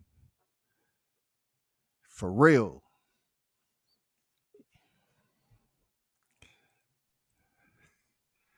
Y'all are live and live in color. What's up? You know, I fucks with you everything boxing, but you know I'm about to drag the fuck out your ass. You ready for the smoke? You're not finna do nothing. I'm finna I said what I I'm said. finna talk Scotty. Hey, I go on every day and you don't never want no smoke. You know when I'm on, so don't try to come over here and witness protection land. Everything boxing. You don't want this smoke. Then go ahead and talk your shit so I can eat your ass up. Hold on. I go on every day. You ain't never want to come on the panel and get no smoke. Don't come over here. You think you in witness protection land? I ain't trying to hear that shit. I'm trying to talk to Scotty about some other shit. Hey, drop your link in the comment I section. drop my link all the time, Destiny. You ain't never wanted no smoke. Just like none of the rest of these niggas ain't never wanted no smoke. Cap, I've been over there plenty of times. No. Cap. Scotty the only one. Scotty, you the only one. Cause Scotty, like I said, I come over here and I fuck with you because whether it's on your show or whether you come on my panel, you still gonna say the same bullshit you be talking. But I gotta respect you because you gonna say it any and everywhere. So you know. Can you drop your little link so I can support dance like you don't go and cook your ass? Man, you ain't finna cook nothing. I said what I said, nigga. You cooking the goddamn kitchen. You ain't cooking me. Yeah, Oh shit! the fucking meal, nigga. Yeah, Hey, but Scotty, Hey, let him holler at me right quick about the my Roy. volume is low. Hold on, can y'all hear me? Yes, honey. Yeah. Let's talk about the Roy Jones situation. Hey, Scotty, let me switch to my other phone because I can't really hear on this one. Something wrong with it. Okay. All right. BIG, what it do, bro? What up? I'm good.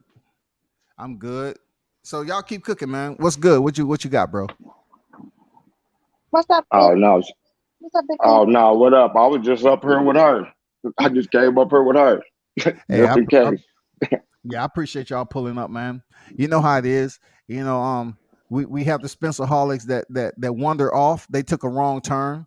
You know what I'm saying, and came into the avenue, the Bud Crawford Avenue. You know what I'm saying? They lost their direction, bro. I tell them to put it in the GPS, dog, so you won't lose your way. For real. They walked into the motherfucking infernos. What happened? Welcome to the inferno. Yo, salute to everybody in here. Listen, I ain't gonna stay on too long. I just wanted to jump on and just say one thing. Um, this is the biggest fight, Earl and Spence. The fans, let the people that's doing the job do the job, right? But I want to say this, man. Earl Spence's fans is like Miss Juanita from A Living Color, man. Can't nobody say nothing bad about Earl Spence. They getting their feelings when you talk about Earl Spence. You know, can't nobody say nothing bad about Earl Spence, right? This is boxing, though. You know, at the end of the day, you know, people gonna choose their sides, right? But every time it comes to Earl Spence and somebody says something bad about Earl Spence, can't nobody say nothing bad about old Miss Juanita. You know, they just need to leave it alone, let the fight happen, and enjoy the fight. You know. But salute to everything boxing, man. Keon, what's up, man? Hopefully everything is working out good for you. I know you had the fire in your house and all that. I pray for your family that everything is good with you, my brother. You know. Appreciate it. Appreciate it. Like I said, I'm a boxing fan. You know what I'm saying? I'm a boxing fan and I boxed my whole life.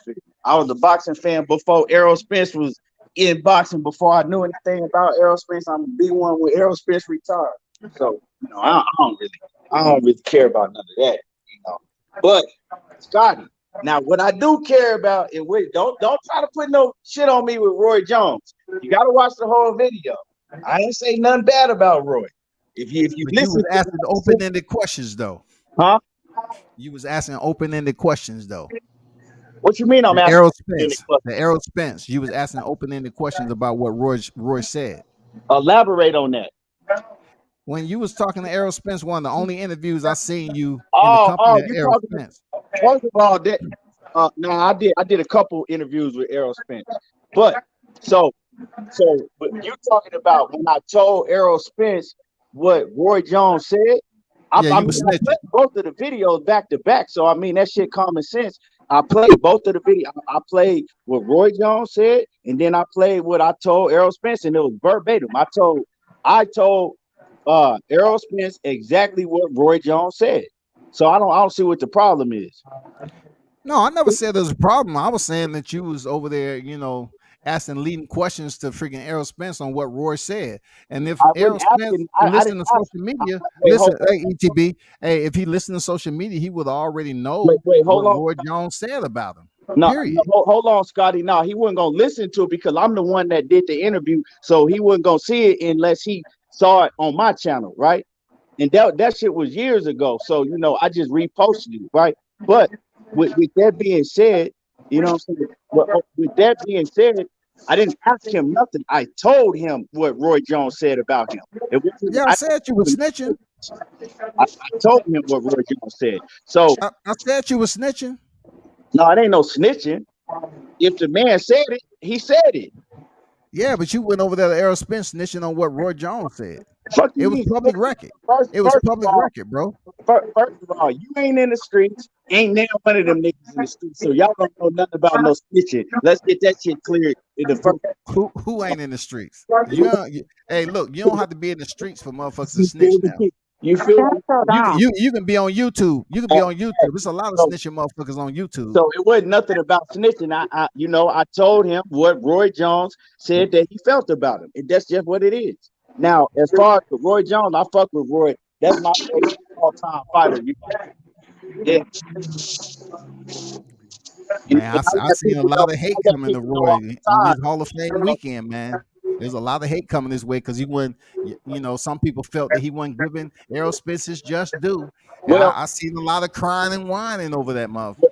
You know what well, I'm saying? On well, the other side of the street.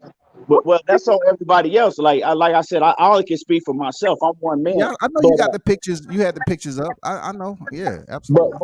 but if you listen right in the video, I told him, I said clearly in the video, I said, maybe Roy Jones is Errol Spence's career. I said, I don't know what it is. Maybe he's just not too familiar with Errol Spence done in his career because he was on HBO covering Terrence Crawford. You breaking up, Hey, you everybody. breaking up. Hey, you breaking up. Do y'all have y'all might need to mute y'all mics while he talking, because some of y'all are like giving echo. Hold on one second, World Combat. Let me say something to the one homo, what the fuck his little name is? Buddy. Why your little buddy, Spencer Holics, don't question Spence for him not doing a drug test when he fought Ugas? Ask, talk about that one. Homo, Mr. Juan Homo, what the fuck your name is. Ask about that one. Talk about that one, my nigga. Yo, Scott, can y'all hear me now? I had a lot of noise in the background. Oh yeah, I can hear you perfect. Now shout out to Knockout on deck. What's good? What's up with the knockout? Oh man, I'm chilling, bro. Sitting here getting ready to do my shit. I just wanted to bring something to y'all real quick, bro. Then I'm gonna get out finish the way real and let quick, knockout. y'all cook. Knockout, Go ahead, bro. Yeah, let go me ahead. Do finish your what I was thing. saying real quick. Now, so what? Because I don't know if they even was able to hear me. Now, what I was saying is that I can't speak for what everybody. I know Roy Jones is getting a lot of slack from a lot of people, right? Like, oh man, he this, and that. And I ain't really feel that way about Roy Jones. That's why I let it be known. And Knockout even heard me. I was like, shit, there ain't gonna be no Roy Jones slander. We ain't gonna get on Roy like that, because Roy my guy. But for what everybody else is giving him slack and saying, I can't, you know what I'm saying? That's just what they gonna do. I just feel that Roy, when it comes to Errol Spence, I don't think that he too up on Errol Spence. Roy was over there covering Terrence Crawford on HBO. So he know everything that Terrence Crawford has done from, basically the beginning of his career. But when he talks about Errol Spence, it's kind of like, I don't think he too familiar with him. He ain't follow Errol Spence like that. Oh, So he's of course he's familiar. gonna have He's familiar. so in my opinion, of course he's gonna have a bias towards Terrence Crawford because he covered Terrence Crawford. You know what I'm saying? He got to see Terrence Crawford put in work his whole career.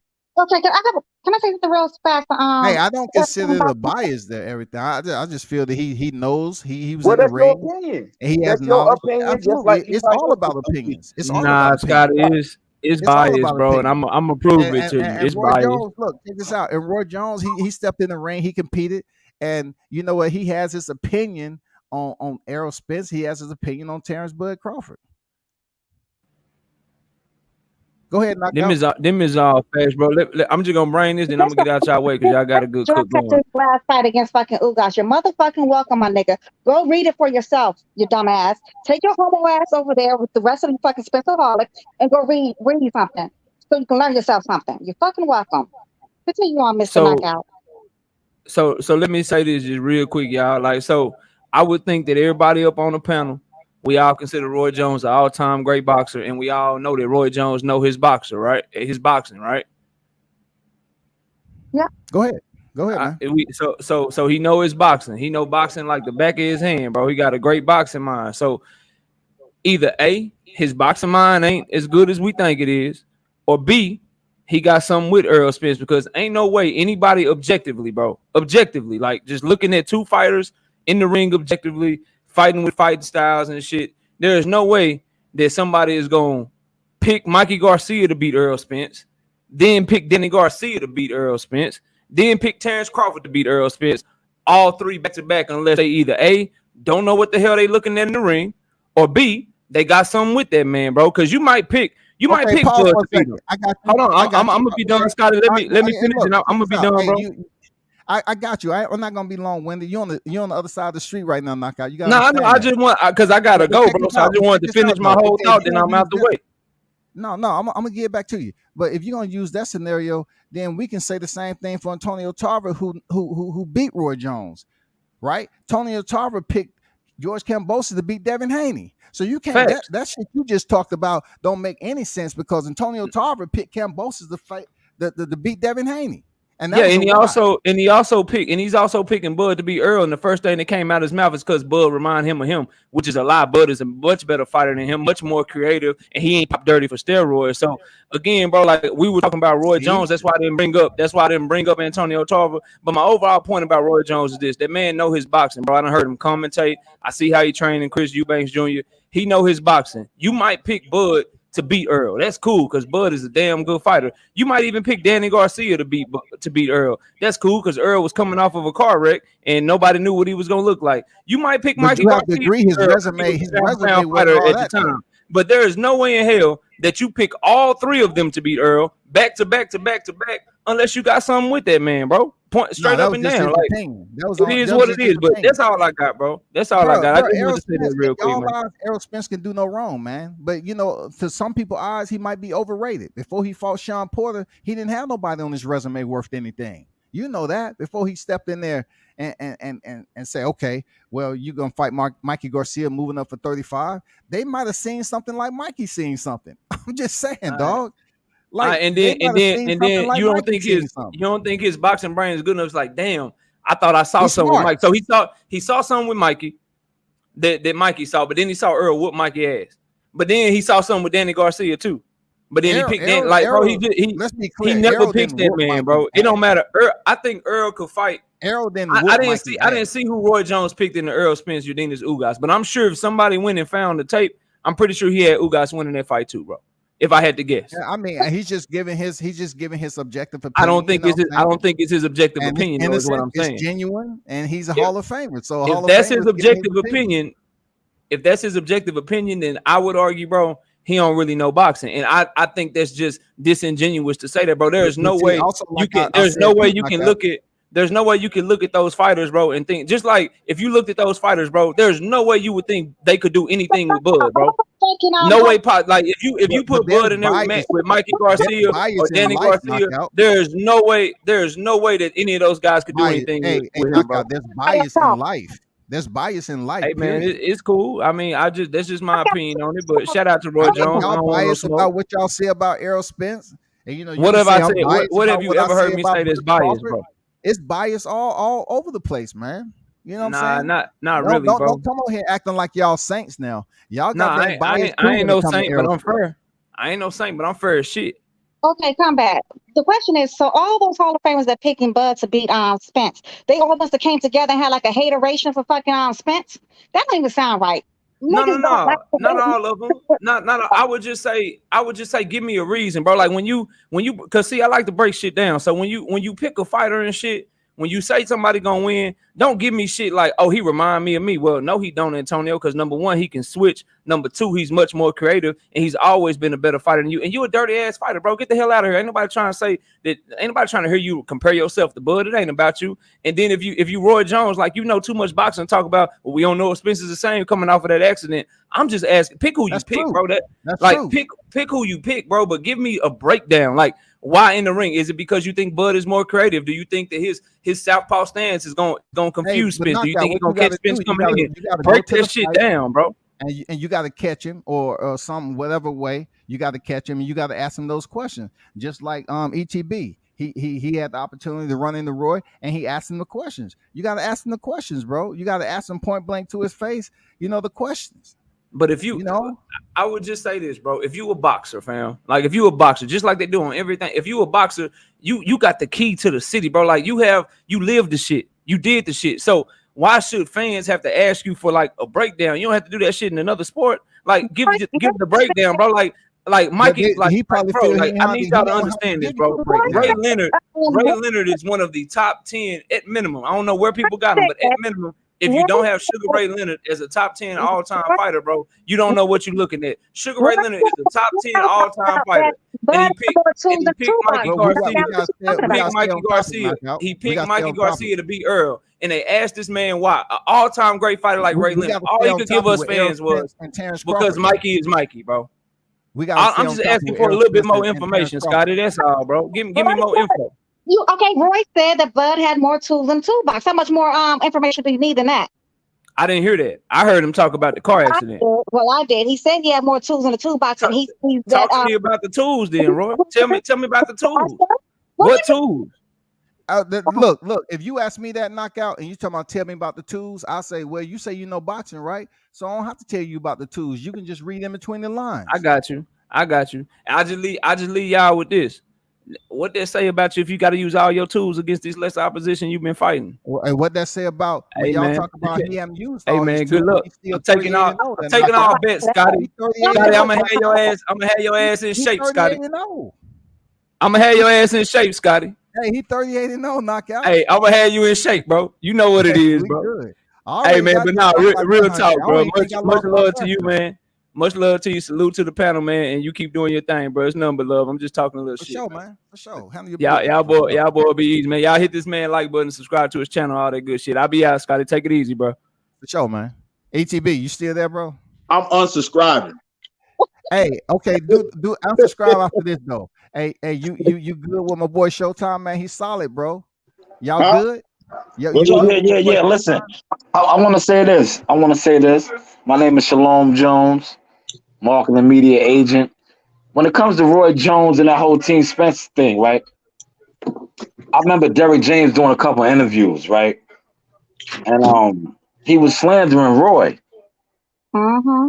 You got to remember this now. Listen, this is boxing talk. We talking boxing. He was slandering a legend. When Roy's skills diminished, he was talking about how Roy got knocked out, but he tried to act like he didn't know who Roy was. Mm-hmm. You remember these interviews? I don't need to recollect on what the interviews was, but he was like, "Who that guy?"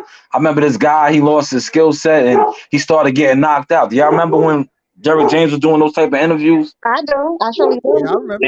And talking about Roy Jones Jr., a man who come on, man, Roy was one of the best ever. You talked on the man's name like he was a nobody. And last time I checked, Roy, Derrick James, you got knocked out in your first title fight, and you never made it there. This is the man that went from junior middleweight to heavyweight and did it. Put Facts. some respect on that Jones name, man. That's all I'm saying, man. Go ahead with the panel, man. Let me clear this. Been fighting at the same This weight class y'all for the thought. last 30 I'm years. cool with I'm cool with He's Derrick been James. fighting at the same weight class for the last 30 years, and he's barely becoming unified after being there for 15 years. Y'all got to stop the madness at some point. Spencer Hollis got to stop it.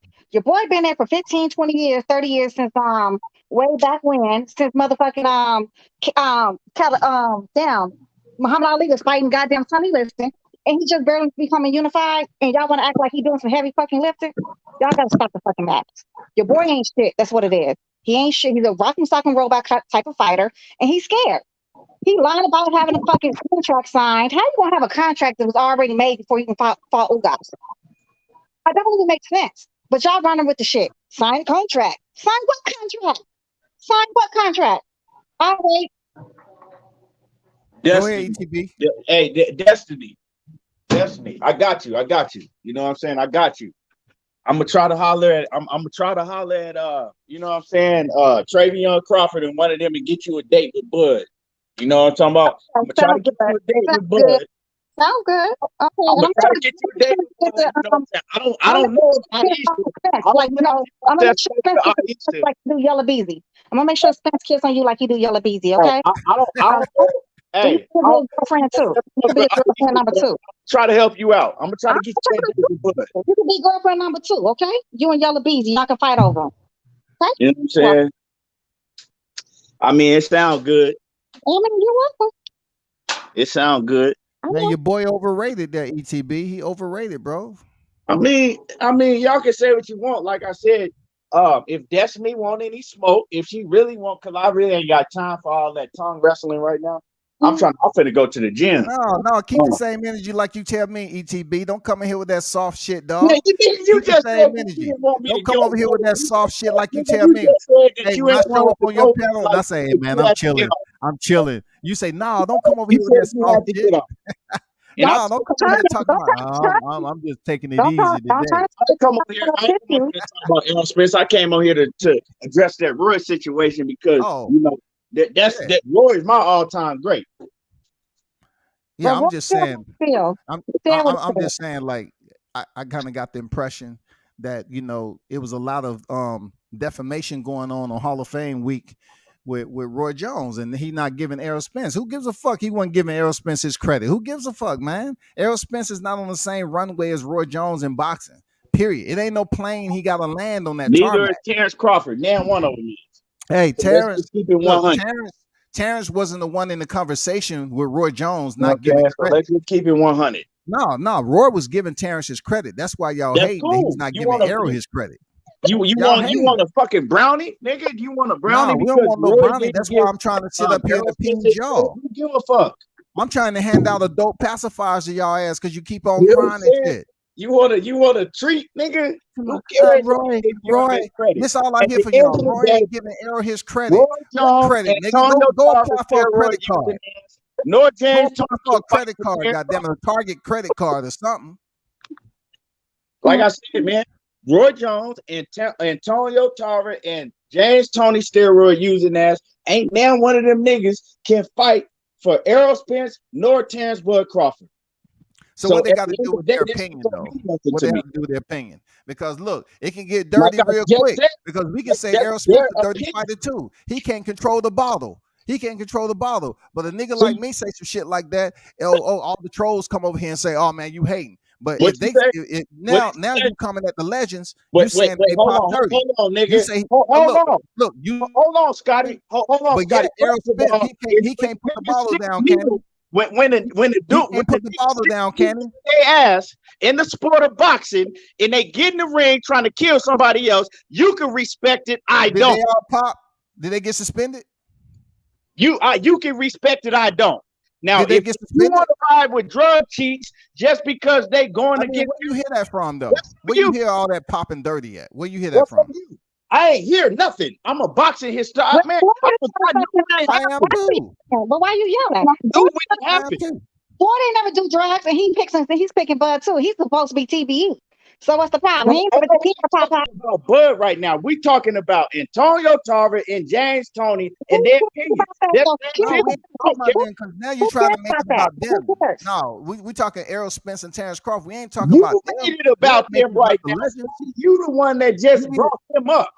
No, I was talking I about said, look, something. You y'all brought not them up. respecting what they saying about Terrence Crawford And beating Errol now Spence. you Y'all talking about, mad? oh man, Roy Jones, Errol Spence can't put the bottle down. See, that's what I'm saying. Y'all go to No, you talking about people popping dirty for steroids? That's public record too. That's what? public record too. What'd you say? Look, the trainer for Mayweather, he was the first one to bring that up. The trainer for Mayweather. Y'all not on his helmet like that. Yeah, But yeah. he's the Nate first one Jones. to Nate say- Jones. Factor. Nate Jones. Nate Nate Jones. Jones, the first Bro, one who what up? said that he's an alcoholic. He's a drinker. He loved Okay. drinking all the Wait, time. hold on, Scotty. Y'all wasn't trying to challenge him to a sparring session. Okay, Scotty. Hold on, Scotty. Let me say this real quick. Okay, right? Whatever Errol Spence or any other fighter, right, have to do what they do outside of the ring that has nothing to do with them inside of the ring, right? That's when you get personal. Now, when we talking about fighters taking steroids and stepping inside of the ring on steroids, trying to kill the man across from them, that's boxing related. So I'm talking about something that's boxing related. You talking about some hater shit that don't have nothing to not do hater shit. It's with public boxing. record. It's public record. So where's You the public talking about record some shit that that all don't three of have those nothing guys pop to for do steroids? with Where's the boxing. public record? Where's the Like I public said, record? you talking about some shit that don't have nothing to do with boxing. Hey, man, I hear y'all all the time talking about Crawford's family, man. And I then y'all know say, you ain't oh, never Crawford's heard me family, say shit Crawford about family been Crawford's talking family. shit. You a Crawford goddamn family been right. talking shit. That's They why we don't returning the favor. that on me, Scotty. No, like if we gonna debate, we can tell the truth, but don't put no lie on me. I ain't never said nothing about their family. I didn't say ETB. I said y'all. You If can't you say y'all. if you You talking the to me? Spencerholics, bro. I don't speak for another man. I speak for myself. Spencerholics. The So Spencerholics be over don't there say talking about y'all. people's weight and all that shit, dog. I ain't never said nothing about that man family. So don't put Well, they that don't on said me. it on your panel, bro. What?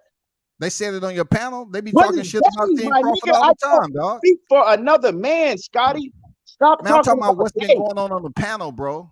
I don't speak for another man. I am, bruh. You Do know you have a link? Do you have a I'm a link where 41 Roy's pop positive for steroids? Do you have a hold link? on. I'm a 41-year-old man myself. I can't speak for another grown man. But Okay, yet, but can I if ask you a grown question? men is on your panel and they say shit about somebody else, it's no different than me saying something that's public record about your favorite fighter. It's it's You it's can not say it's, what you it's want to the say. same. You can say what you want to say, but I'm gonna But let it you seems like know you're getting in your you're not feelings, keeping bro. it Come on. boxing. So don't address me about what somebody else that came on my panel said. Okay, If I everything didn't say boxing. it, So when you on your panel, you pretty much control the narrative and you do what you got to I do, don't right? control So nothing. you Niggas look, come you up have there to and take a wrong turn. and You say have to what take they a wrong want to turn say. and come over here. And bro, why you in your feelings, man? Like y'all tell me. No, I'm I pick telling you, up my Scotty, tone. What y'all tell me because over you, there? you start to get on So bullshit because you no, start no, lying. it ain't no Don't bullshit, don't bro. It's put the no same lie shit on me. you be having on your channel, bro. It'd be the I same shit you be stop having on your talking channel. about who be on When my they be channel going direct. in on Talk me, about I me don't, I direct. don't get mad. No, I'm I saying, don't get Scotty, mad. if you got a problem with cats that's on my channel, you take that up with them. No, Me I'm and you talking are about we talking. talking about This the don't have topic at nothing to hand, do dog. with no, but this don't have nothing to do with nobody but me and you are talking. You See, keep look, talking about what look, they said. ETB, No, you're proving the point of people. Whenever somebody says something about public record on Errol Spence problem, y'all lose y'all fucking mind, dog. what is you talking about? Lose. What is Because what are I you? said something You're about not his even drinking. I making said, you sense, want to talk Scotty. about Roy popping Scotty, dirty for you're not steroids. even And I making said, sense. well, Errol I can't put told down the you right bottle. now, we're talking boxing, and the first thing you go to is, man, I could talk about how he don't want to put down the bottle and what the It fuck does does deal that with got to do boxing with what because you it's talking affecting his career, then it does deal with boxing. It does. It But does. see, wait. But see, I'm gonna tell you how you full of shit, Scotty. Because when we on my panel and I bring up that you always calling the man an alcoholic and this and that, No, you'll that's lie not me. and you'll say That's that not you me. don't say that. That's a lie. I don't No, call yeah, him an I can alcoholic. preach. Man, come on, That's not Scotty. even my words. That's not even what the Scotty, words I use, bro. I say don't that. I try to say play that. semantics with I me, say Scotty. that. You I know don't what I'm want talking to do about. that. No, I'm not playing semantics, and Don't anybody try to know play semantics. when You I know voice my you get on opinion and your say what I channel, gotta say. I you don't get on cut your no corners when channel it and, comes to and, and words, it's bro. everything but breaking down the fight in the Why ring. y'all get so mad about something that's public record? The dude got a It's drinking everything problem. but breaking You down know the fight in what's the wrong ring. with that, dog? Like, You why feel y'all me? get so mad? We'll come back. Can I say something real fast? So what's public record is also that your boy Spence's name has not popped up on the VITA testing thing yet with his fight against Ugas. That's public record too. So is he popping up? See, and Destiny, Is he popping up? Is he popping Destiny, up? you one of the biggest Aerospence haters that's on the internet by far too. Like Watch me everybody off of knows this. that Aerospence has been His Vita tested name for is the not on longest the time. fucking That's just testing list though. bullshit. Answer the fucking question though. Is he Aerospence popping cut up? the Is he bullshit. a drug cheat? His Aerospence baby mama is said he tested was. by His Vita. baby mama said he do drugs. His baby mama said he do on steroids. His Well, baby mama that's for female gossip for y'all. and his You name, go and gossip with his his baby. name ain't on the motherfucking list. So that's what we do Hey, know. hold up, Destiny. If Hold up, that Destiny. chick gonna So, get you off at night, Destiny, you go gossip with his baby mama. Whatever gets I hey, your don't care Destiny, about hold none up of for that. a your second. boy dick though, huh? That's how to get your ass off on there, huh? Hey, You hold up, don't care Destiny. about none of that. Hey, Out there. ETB. So that's gossip, right? So his girl say he do roids, right? That's just Like what? female Hey, gossip. hey, But hey, yet, hey, you just hey, said that hey, 3 Hall of Scotty, Famers Scotty, was if you juicing. want to sit up and What is pillow that? talk Is with that another male man, gossip? Is that male gossip, dog? that's what Is you that all male doing. gossip? Hmm. Scotty, if ETB, you want to pillow talk is it with male gossip? about another man, that's on you. That's your lane. I don't do none of that. No, bro. You know I don't talk about his drinking like that. I just You know brung what I'm it up saying? because If you want to make up you want to talk about my boy pillow popping talk for about him steroids. like that, Scotty, Where you you get can that do at? it. Where That you ain't get no, that at? ain't none of Was me. he suspended? You talking about my boy Roy? You say that's your favorite fighter, but you want to You feel compare me? him to other fighters who pop positive and dirty, and they stepping in the ring to kill somebody. What did he pop? When did he pop, dog? What did you say? When did he pop for? When he popped dirty? When Roy When and Jones who popped popped dirty? dirty? Nigga, I When did he ain't say pop nothing dirty? about no Roy Jones. Cut the bullshit, Scotty. What you mean? You You said never Roy heard popped me dirty. say that Roy Jones popped anything. I said Antonio Tarver and James Tony. Nigga, No, take it's your been ass on out your record. ear. I ain't Look, say Roy Jones. your people were saying that Roy popped dirty. Your people Stop said that. asking me about what my people said, my nigga. You Like, didn't what the correct fuck them. is you You talking didn't about? correct them. You He didn't did correct them. not. It's on public record, Mr. Homo, that his ass did not sign up for fucking testing. Why you keep talking about, man, your people, what are you talking about? The Spencerholics, man, they always talk about how Roy popped dirty They because they sure try to do. compare. I don't know They what a try to blend that Spencerholic is. in You know with what the I'm hate. saying? They trying to blend that in with the hate because he don't give Errol Spence credit. They try to blend the shit in. Oh yeah, you pop dirty as a fighter. I know you heard that shit before, dog. Antonio Tarver he didn't pop dirty anyway. He admitted that he's supposed to have did steroids at Man, one you a point. goddamn lie, You Destiny. You a why goddamn you lie. If why you do believe that shit. Antonio Tarver popped dirty like 3 times. lower your voice when you talking to a motherfucking boss? Lower your fucking voice talking to a motherfucking boss. Who the fuck Multiple you times talking to? Antonio Lower Tarver your popped fucking dirty. voice, nigga. Lower your voice. Nigga, if you on this panel, like I But why said, you yelling? man, But why you fucking woman, yelling? But why you mad? child, But why girl, you mad? he, But she, why and you he, mad? she can get the smoke, But why and you you mad? a You part big of it, mad or little Destiny. mad right now? You big mad or little mad right now? Tell me. Let For me know. real, you a You part big of it mad or too. little mad? Let me Hey, with this boxing is shit, you you big can get mad? the smoke Is just you like big a nigga is you can. big mad or little mad? For real. Is you big mad or little mad? Because Everything I'm I gonna do is tell you how big. to know that Antonio Tarver told that he did PEDs because he was doing the goddamn Showtime. Antonio He was Tarver doing popped dirty Showtime. several times. He was It is what it doing is. Showtime, and once he admitted that he did that shit, they kicked him off fucking Showtime. You're motherfucking welcome. Antonio Tarver popped dirty several times. Okay, You can put that okay, motherfucking shit in your pipe and your okay. pipe But and stop smoke yelling, it. though. But stop It yelling, is baby. Why what don't you it go is. back and look at it? Why don't you You go know back what and I'm look saying? at it? Go back and look at it, sir. I don't have to look at nothing. All right then. I But remember we gotta he stay on popped dirty topic. all 3 We gotta times. stay on topic because this ain't about Antonio Tarver for real, for real. That ain't we ain't talking about. We was talking about the shit dealing with Errol Spence and Terrence Crawford. You know what I'm saying? It's just always like this. Like y'all can talk about resumes, versus resumes all day long, but it's been some serious personal shit talked on both sides. You know what I'm saying? But I don't go around talking about no, Spence drinking alcoholic. I may comment every now and then, but I Man, you don't really bring that Scotty, shit. Scotty, But if cut he the got a bullshit drinking you do every problems, chance you look, if get. he got a drinking problem, he Yo, has enough Spence fans out there to help him through well, it. well, You know what I'm it's saying? funny Why don't y'all because be his I'm gonna support say this. system? I'm gonna say this. A lot of you niggas got drinking problems too. Yeah, You know, yeah, let me say this, a man. lot of y'all worried And respect for about Earl drinking Spence, problems. man. Shout out to Eddie Kane from Five Heartbeats. He said, I might have a drink or two. That don't make me an alcoholic. Shout out to Earl Spence, man. He might have a drink or two. That don't make him an alcoholic. That don't make him an alcoholic. You know what I'm saying? But like I But I said, know, I a know, I lot know. of Bud motherfuckers Crawford, want to talk about he him lived being an that healthy alcoholic, but a living. lot of y'all some motherfucking alcoholics behind the scenes. You can't be talking about me because I don't drink. So I ain't you talking know what about I'm saying? you. I'm just saying, and you know what I'm talking about, Scotty. Yeah, I A know. lot of I y'all know. alcoholics behind the scenes, but you're worried about that man in the bottle he putting to his lips. I know Team Crawford. We clean living. We clean living over You this ain't no motherfucker. you. You ain't a You part of know what I'm Team saying? Crawford. Team Crawford.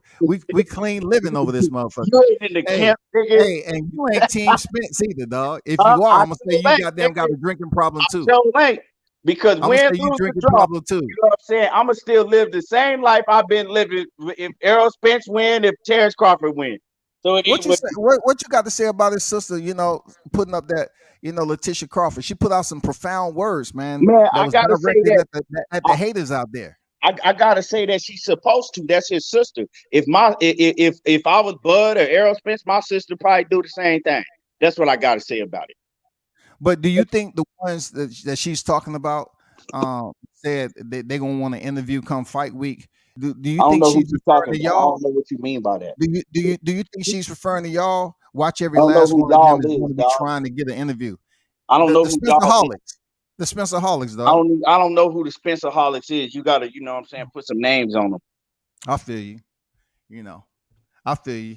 You don't want to take ownership. Y'all don't want to take ownership. It's all good. You keep saying y'all. I don't know. I don't. You know what I'm saying. When you talking to me, you gotta address people by their names. I don't know what that is. You know what I'm saying. I Hey, really I don't. feel you. I feel you. I would probably say the same thing you saying because when they say bud sexuals, I don't get all attached to that shit because then you ain't talking about me. I Right. feel you. I You know. feel you on that. Shit. Like I But said, if they say a boxing fanatic, that's me. You know what I'm saying. If they say a boxing fan, that's me. But all that other stuff, I don't. You know, is what it they is. were saying on your channel like I just brought it up to say y'all because on your channel a dude the dude 817 talking about Roy was dirty and shit. He wanted to talk to him and stuff. I'm like, talk to him But you about got. that. I don't remember 817 saying that on my panel. You know what I'm saying? I really don't.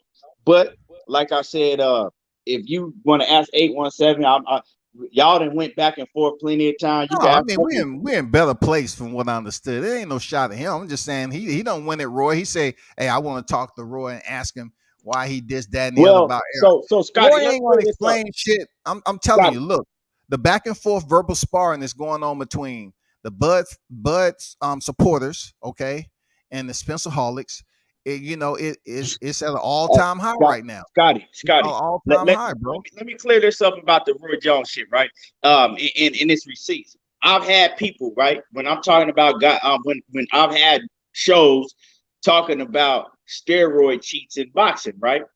And it's always a lot of people that come in my chat and they'll bring Roy Jones in, Roy Jones. And my thing that I have always said, and I've argued with cats about this, I said, Roy Jones, right? It was proven that Roy Jones had took a dirty supplement that was in the store. I said, if you pull up the history, it was proven that it was a dirty supplement that had nothing to do with Roy Jones sticking needles in his ass or none of that. And Roy Jones was cleared from that, right? It was cleared. It was something that was found in I think it was a protein or some shit that he was taking, right? That was in GNC, and they cleared it. And so that's what I always say when it comes to Roy Jones, because I know about that story, because that's what people always say. Oh man, Roy Jones was a drug cheat. Roy Jones, no, he wasn't. Roy Jones was no fucking drug cheat. The shit that you seen Roy Jones in the ring didn't have nothing to do with fucking drug enhancement. That shit was talent, and God gifted talent that we won't never see again. But you got James Toney, and you have Antonio Tarver popping dirty several different times. Those are drug cheats. So you can feel how you want to feel about it. Well, we know who the clean fighter all around, between Terrence Crawford and Errol Spence. That's Crawford. Errol Spence, he ain't never been on no steroids or none of that shit. No, we ain't talking about steroids. We ain't talking about that. I'm talking about clean. That man's name like that.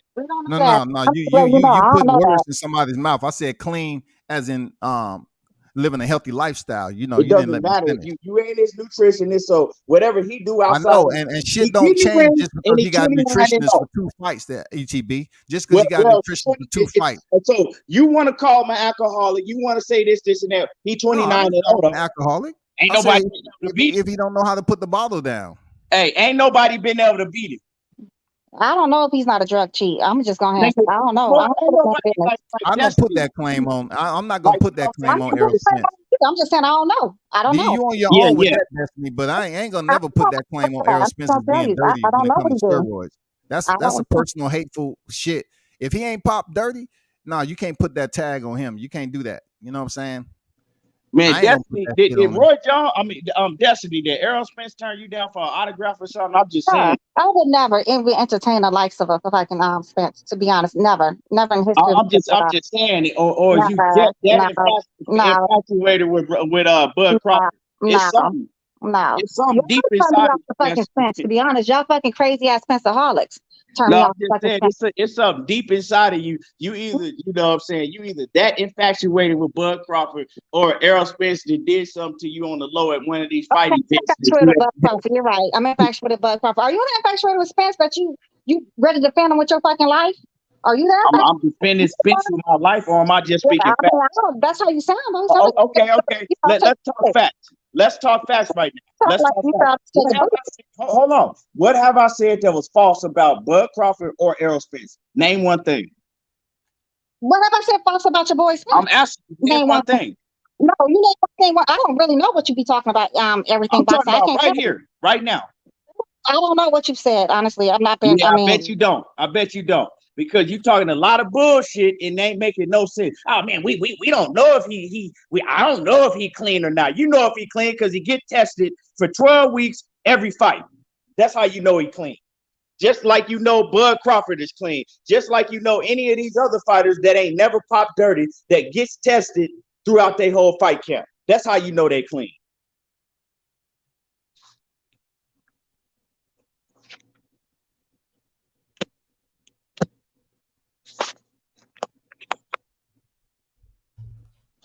Y'all good? Yeah, I'm good. I'm here. I'm still here with y'all. Vibing out. Hey, but check this out though. Speaking of Errol Spence and what they talk. Let me get this off. Let me talk about some real shit, right? People sit up here and say they're a fan of the sport, not the fighter. But yet, if you have interactions with a fighter and they're an asshole, yeah, you ain't gonna support their ass, especially when it's a brother. You know what I'm saying? You trying to show love, you trying to show support, and then they sit up there and treat you like you ain't shit. Yeah, that weighs heavy on whether you're gonna provide your support. But when it come to me, I think overall Terrence Crawford is a better fighter. Did I have interaction with Errol Spence? Yeah, him and Derrick James. You know, Derrick James per se, really, Derrick James was an asshole. Period. Point blank. Period. I never met the dude in my life, and he's an asshole for no reason. Now, if he was persuaded by ILTBA, that's his own fucking fault because I never even met Derrick James. But for me to be older than him and for him to treat me like that when I'm out there on the grind and say some bullshit and try to talk down on somebody, why? Why should I'm gonna show this dude love and he a straight up asshole? He don't have no respect. Me and him the same skin color. Me and him the same skin color. I mean, this shit is run rampant through YTC. Okay, they say, why don't you help a brother out? Why you fucking over a brother? Why you ain't supporting the brother? But yet when the brother fucked you over, people say, oh, they was just clout chasing. And when nobody trying to clout chase anything, I was actually trying to support the brother Spence, and his trainer was an asshole. And then went over there and tried to support Spence, and he just want to ignore somebody like they're a little kid at the playground trying to ask for a little change. Well, I mean, Man, like, yo, let me say this, Scotty. I'm the dude that said I was Earl Spencer's family. I say I'm everybody's family because that's how I give it up. If we from the same tribe, we black, I fuck with you. I want to see you succeed, right? I remember Earl Spencer and them when they fought Lamont Peterson. They was at Gleason's gym. You know, everybody knows me.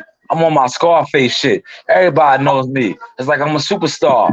They was at Gleason's gym, and I was talking to Derrick James. Yo, Derrick James brushed me off, but it was like, all right, bro, whatever. It's all good. You know what I'm saying? I can't get an interview, no doubt. Cool, my guy. Do you right? And then your fighter try to get in the ring in front on me. Like, bro, you know who you at right now? Who you talking to? You know what I'm saying? Like, come on, man. You in here disrespecting niggas in their house. You know what I'm saying? You disrespecting niggas in their own jungle. I didn't get out of pocket, unprofessional, none of that. I ate all that. And then when I started stepping on niggas, they started feeling some type of way. But how many times did you guys disrespect me? How many times did you disrespect me? And all I did was try to show you love and pay homage to y'all. And then you get people on the internet wanting to talk shots and throw shots at me. Like, no, don't do that to me. I'm not that type of guy. I don't move like that, man. I show love. I build brothers up. I don't move like that, man. So when I feel disrespected, and then when I get aggressive, oh, now I'm the bad guy. But everybody doesn't remember when I was getting fronted on. You understand what I'm saying? Like, come on, man. This is what it is. And Earl Spence, he's not my family, but his family is my family. Shout out to his uncle, Sweet, Nate, Tim. They know the vibes. You know what I'm saying? Like, come on, man. I just don't. This internet shit is just weirdo-ville to me, man. You know, dudes get on here and try to set trip on you because you say such and such. That's just how I move. But you see, I'm Team Tucker now, man. And we gonna mop the floor with all of them. We coming for everybody now. I'm gonna say this, what personal experience y'all had with Derrick James and Errol Spence. I'm gonna just say this. They, both of them didn't treat me with respect. I didn't have, long, elaborate conversation with both of them, and they cool in my book. So, y'all men, y'all gotta have, you know what I'm saying? Y'all men, I don't get in grown man business. That's between y'all. Terrence Crawford. I don't go hard on Terrence Crawford. When I talk about shit, it's facts and shit that he said and shit that has actually happened. I'm a Terrence Crawford fan. Yeah, I'm a bigger fan of Errol Spence, but I've been a Terrence Crawford fan since he was, first come with, since the nigga had dirty dreads in his head. Like, I've been fucking with Crawford. Every time I seen Crawford, he kind of standoffish, but he's still cool. He ain't never disrespected me in no type of way. And I done seen Terrence Crawford on several different occasions and spoke to him. He don't really say too much, but I'm gonna say that. I'm gonna say this. So I don't have nothing personal against Terrence Crawford myself. He ain't never did nothing to me. But you can see how he treated Ellie Setback, right? So it's cats that, and I'm saying this to say, and I'm saying that to say this, it's cats that's had personal, fucked up experiences with both fighters. I know people that could tell you fucked up shit that Terrence Crawford has done to them as well. Not myself, but I know people, right? So I mean, it goes both ways. It goes both ways. Personally, I don't like Bomac. I don't like him personally, but that's between me and him. But Pete, this though, what I'm saying is a personal experience. Just like I never met you in person, but when you have personal experience and you of age, you've been in life long enough to understand that back in the day, okay, when I grew up, okay, we used to shake hands. We used to know who we talking to. We used to judge character and give them a grade off what we know. Now we got the internet shit, and it's a lot of dudes come in, never show their face. They hide behind ghost accounts, and then they really get emotional about small shit. So they'll sit behind and talk about me telling you about Derrick James. That's physical man to man shit that I experienced. I demand respect. I give respect. I demand respect. You know what I'm saying? Just like my boy Showtime was saying, I can sit up here and vouch for him with Errol Spence' uncle. Because the first time I ever met the dude, he introduced me to him. And they were rocking out like family. That's the first time I ever met Errol Spence' uncle and the Russell brothers all in one sitting. And we was chilling, man. We was kicking it the whole weekend. And that shit was like family. So for niggas to get up here and go at him, right? And act like he was fronting. No, I was there physically. He introduced me and I was talking to the dude. He was cool people. He was cool people, man. He was up there chopping it up. Yeah, this, and this. Now, you only experienced that by interaction, physical interaction. Real talk. So he wasn't fronting. You know what I'm saying? He's a big deal in the game. Behind the scenes, he's a big deal. And I rock with him. He's legit. He's solid. So any of y'all out there that's saying he ain't solid, bro, you just looking from the exterior. You don't know what's going on in the inside. And that's all I have to say on that shit. Derrick James an asshole, period. Just like he did that Kenny Porter shit, he gonna tell Sean Porter to come over and try to take the man's son away that's been training him too. That's disrespectful shit, dog.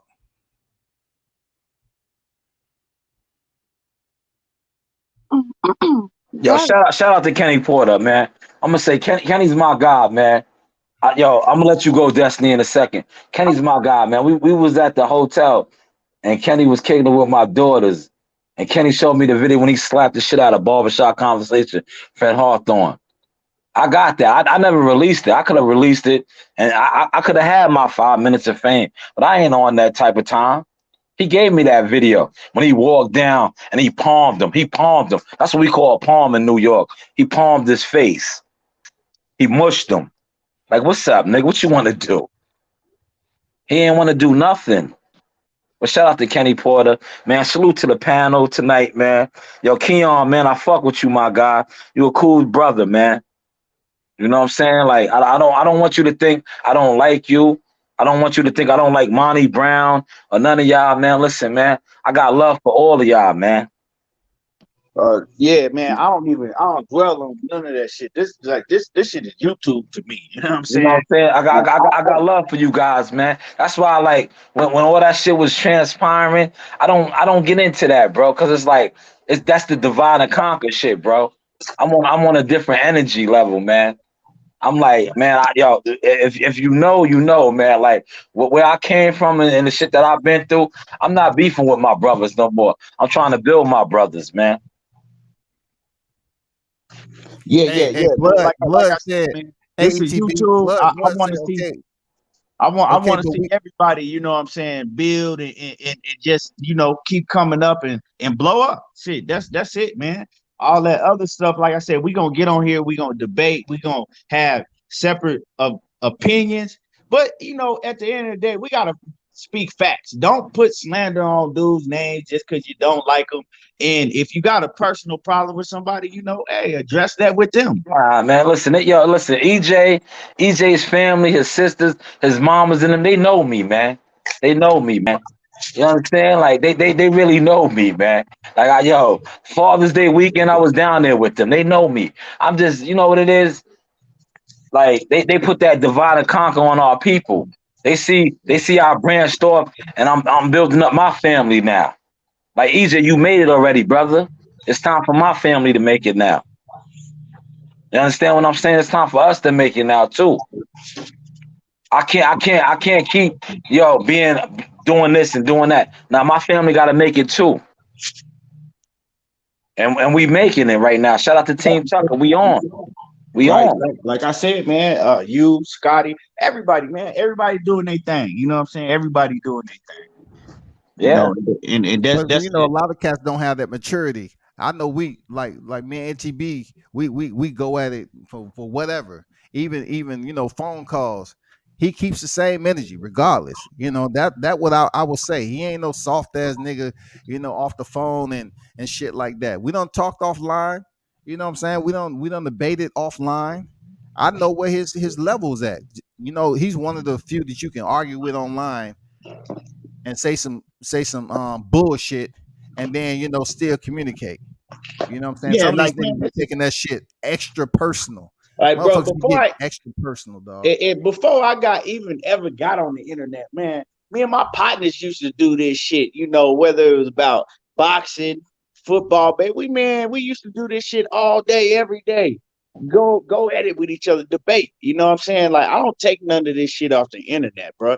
I don't never get off the internet punching holes in my wall and shit because of something somebody said in the comment or You might somebody be punching holes in the wall when your boy gets stepped the fuck on, dog. Shit, you might be Hey, punching some holes in the like wall I for said, weeks. man, I don't. And when we break down the fight, we're gonna have to start breaking down the fight and For why we what? pick who we pick. You know what I'm saying? Instead of all this other shit, but it make for good entertainment for people. You know what I'm Are saying? you If you gonna are got you gonna look at Blood's comment? Blood said, "Okay, but is we getting a fight? Glad y'all know him, but are we getting a fight? That's a oh yeah, they fact. gonna fight. That's a They gonna fact. When fight. they gonna line a Are we fight getting a up? fight though? They're ETB. I mean, what y'all know on that side of the street, man? Shout out to Blue Blood in the building. What y'all know on that side of the street, bro? Are we getting a I fight? mean, they gonna fight, man. They gonna fight, bro. They gonna fight. I'm gonna be right there, and I can't wait. You know what I'm saying? And like I said, man, hey, I don't know what you gonna do. I don't know if you gonna shut your channel. You know what I'm saying? I don't know if you gonna shut your channel down. I don't know what you gonna Now do you using my because the shit. shit gonna You get using ugly. my shit, Hey, dog. it's gonna get real ugly for Terrence Crawford, like motherfucking Seal and Precious had a baby, and that shit Man, real ugly. No, I I just, think I, I just, I just want to I see the think Terrence fight, have a man. high tolerance level. I just want to see the fight, man. I was kicking it with Al Mitchell. Al Mitchell said this is the Hearns Hagler fight for us, man. I want to see the fight, man. You know. No, Nah, I think that's it's the gonna real be a hell blue, of a man. I fight, think that's the and real blue. it is what it is. May the best man win. So y'all can't answer if the fight gonna happen or not. I mean, I hear all the fake The news fight, out I there. just told you the fight gonna happen. But when? Do we have a date? Is they sealed the deal? What's been going on? They're trying to get it for October. So is the 55-45 the real deal or is just talk? So when I talk to honestly, when I talk to, I ain't gonna say who, but some of Crawford people behind the scenes, um, I don't know what the split is. You know what I'm saying? I ain't really get into the I'm split. glad you I said that heard because rumors. I communicated. I'm glad you said it. You don't know what the split is. I was about to say, I was like, nah, there ain't no split, nigga. Like, not yet. Yeah, that's what I'm saying. I don't. They didn't really say nothing about no split to me. That's mad But real, everything boxing. That's mad real because you got some other ones out there trying to say he needs to sign a contract that's never been sent. I don't know what contract they speak of. well, what I did hear is that it was I don't know if it was a contracted term sheet that a while back was sent, and uh, the basically Terrence Crawford was supposed to agree to. He was going to agree to it, but then I guess it was some, he kind of went back on it because there was some other things in the contract that, he wanted to get worked out on the money side, and he wanted more money. That's what I heard. But they can't put out that it was agreed upon 55-45 on the term sheet and goddamn he wanted to work out some on the back end with PPV. That don't sound like anything confirmed to me. That sound like they just looked at a term sheet and looked and see what they was talking about, what the numbers was looking like.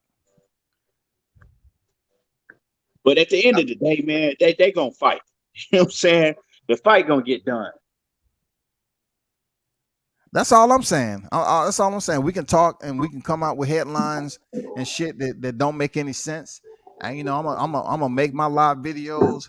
If people who I'm talking to telling me something different, I'm gonna call it for what it is. But I just want to see the fight like everybody else. And it just seems like it's too much propaganda going on about this fight, man. Yeah, it's You kind know? of like, now one of these cats can back up out of this fight at this point. You know what I'm saying? Yeah, I definitely don't want anyone on the back up out the fight because it's an epic fight. I don't know, what the allocation is going to be for the amount of seats because that's going to be important. What Well, they're going to allocate with the seat numbers.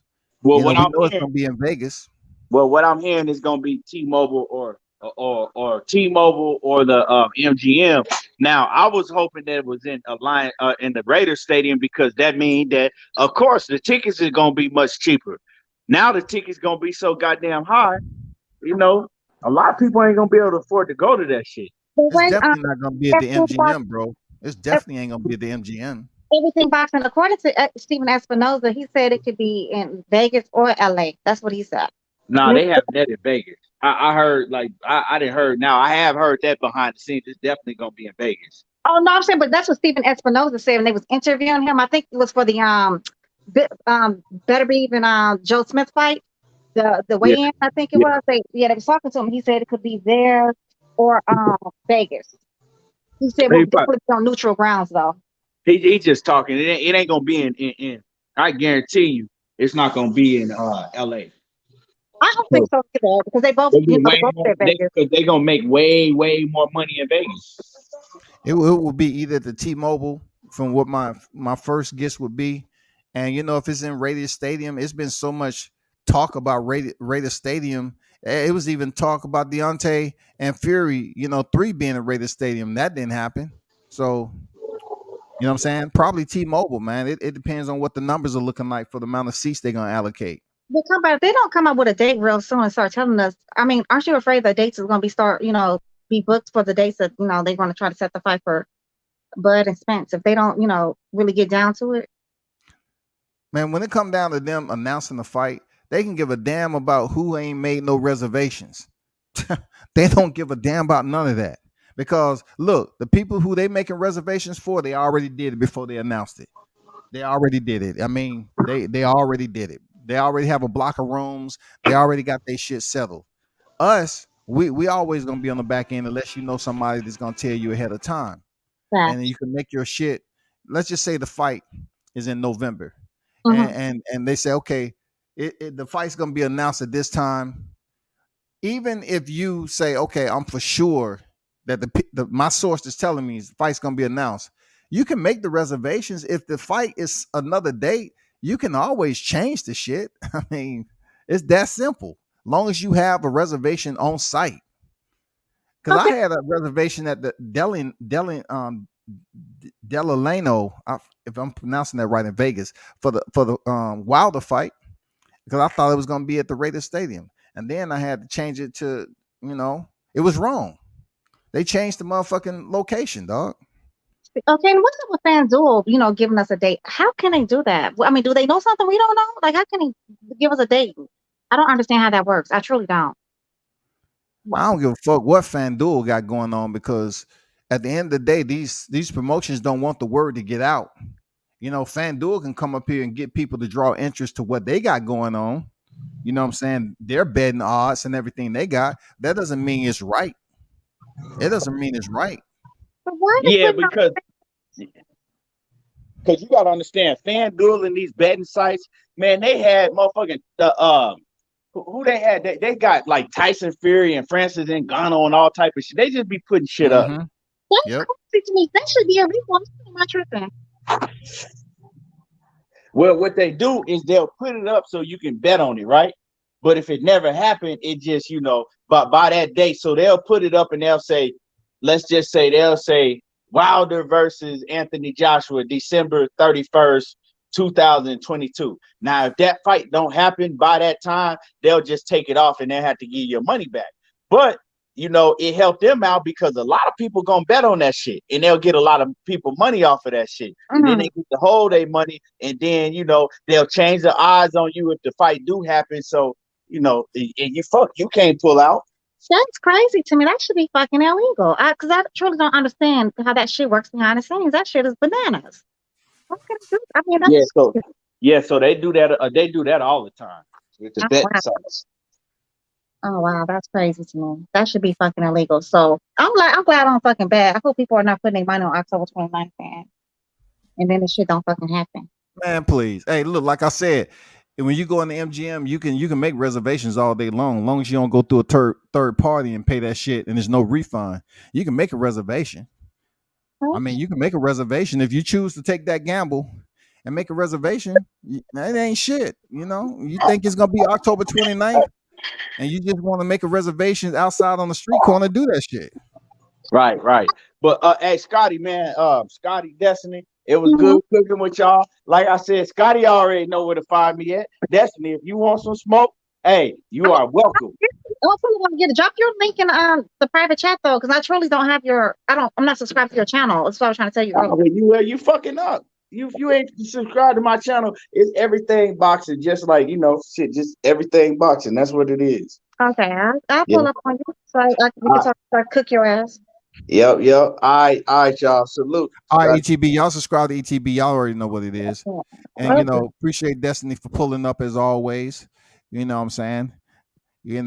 Talking her shit.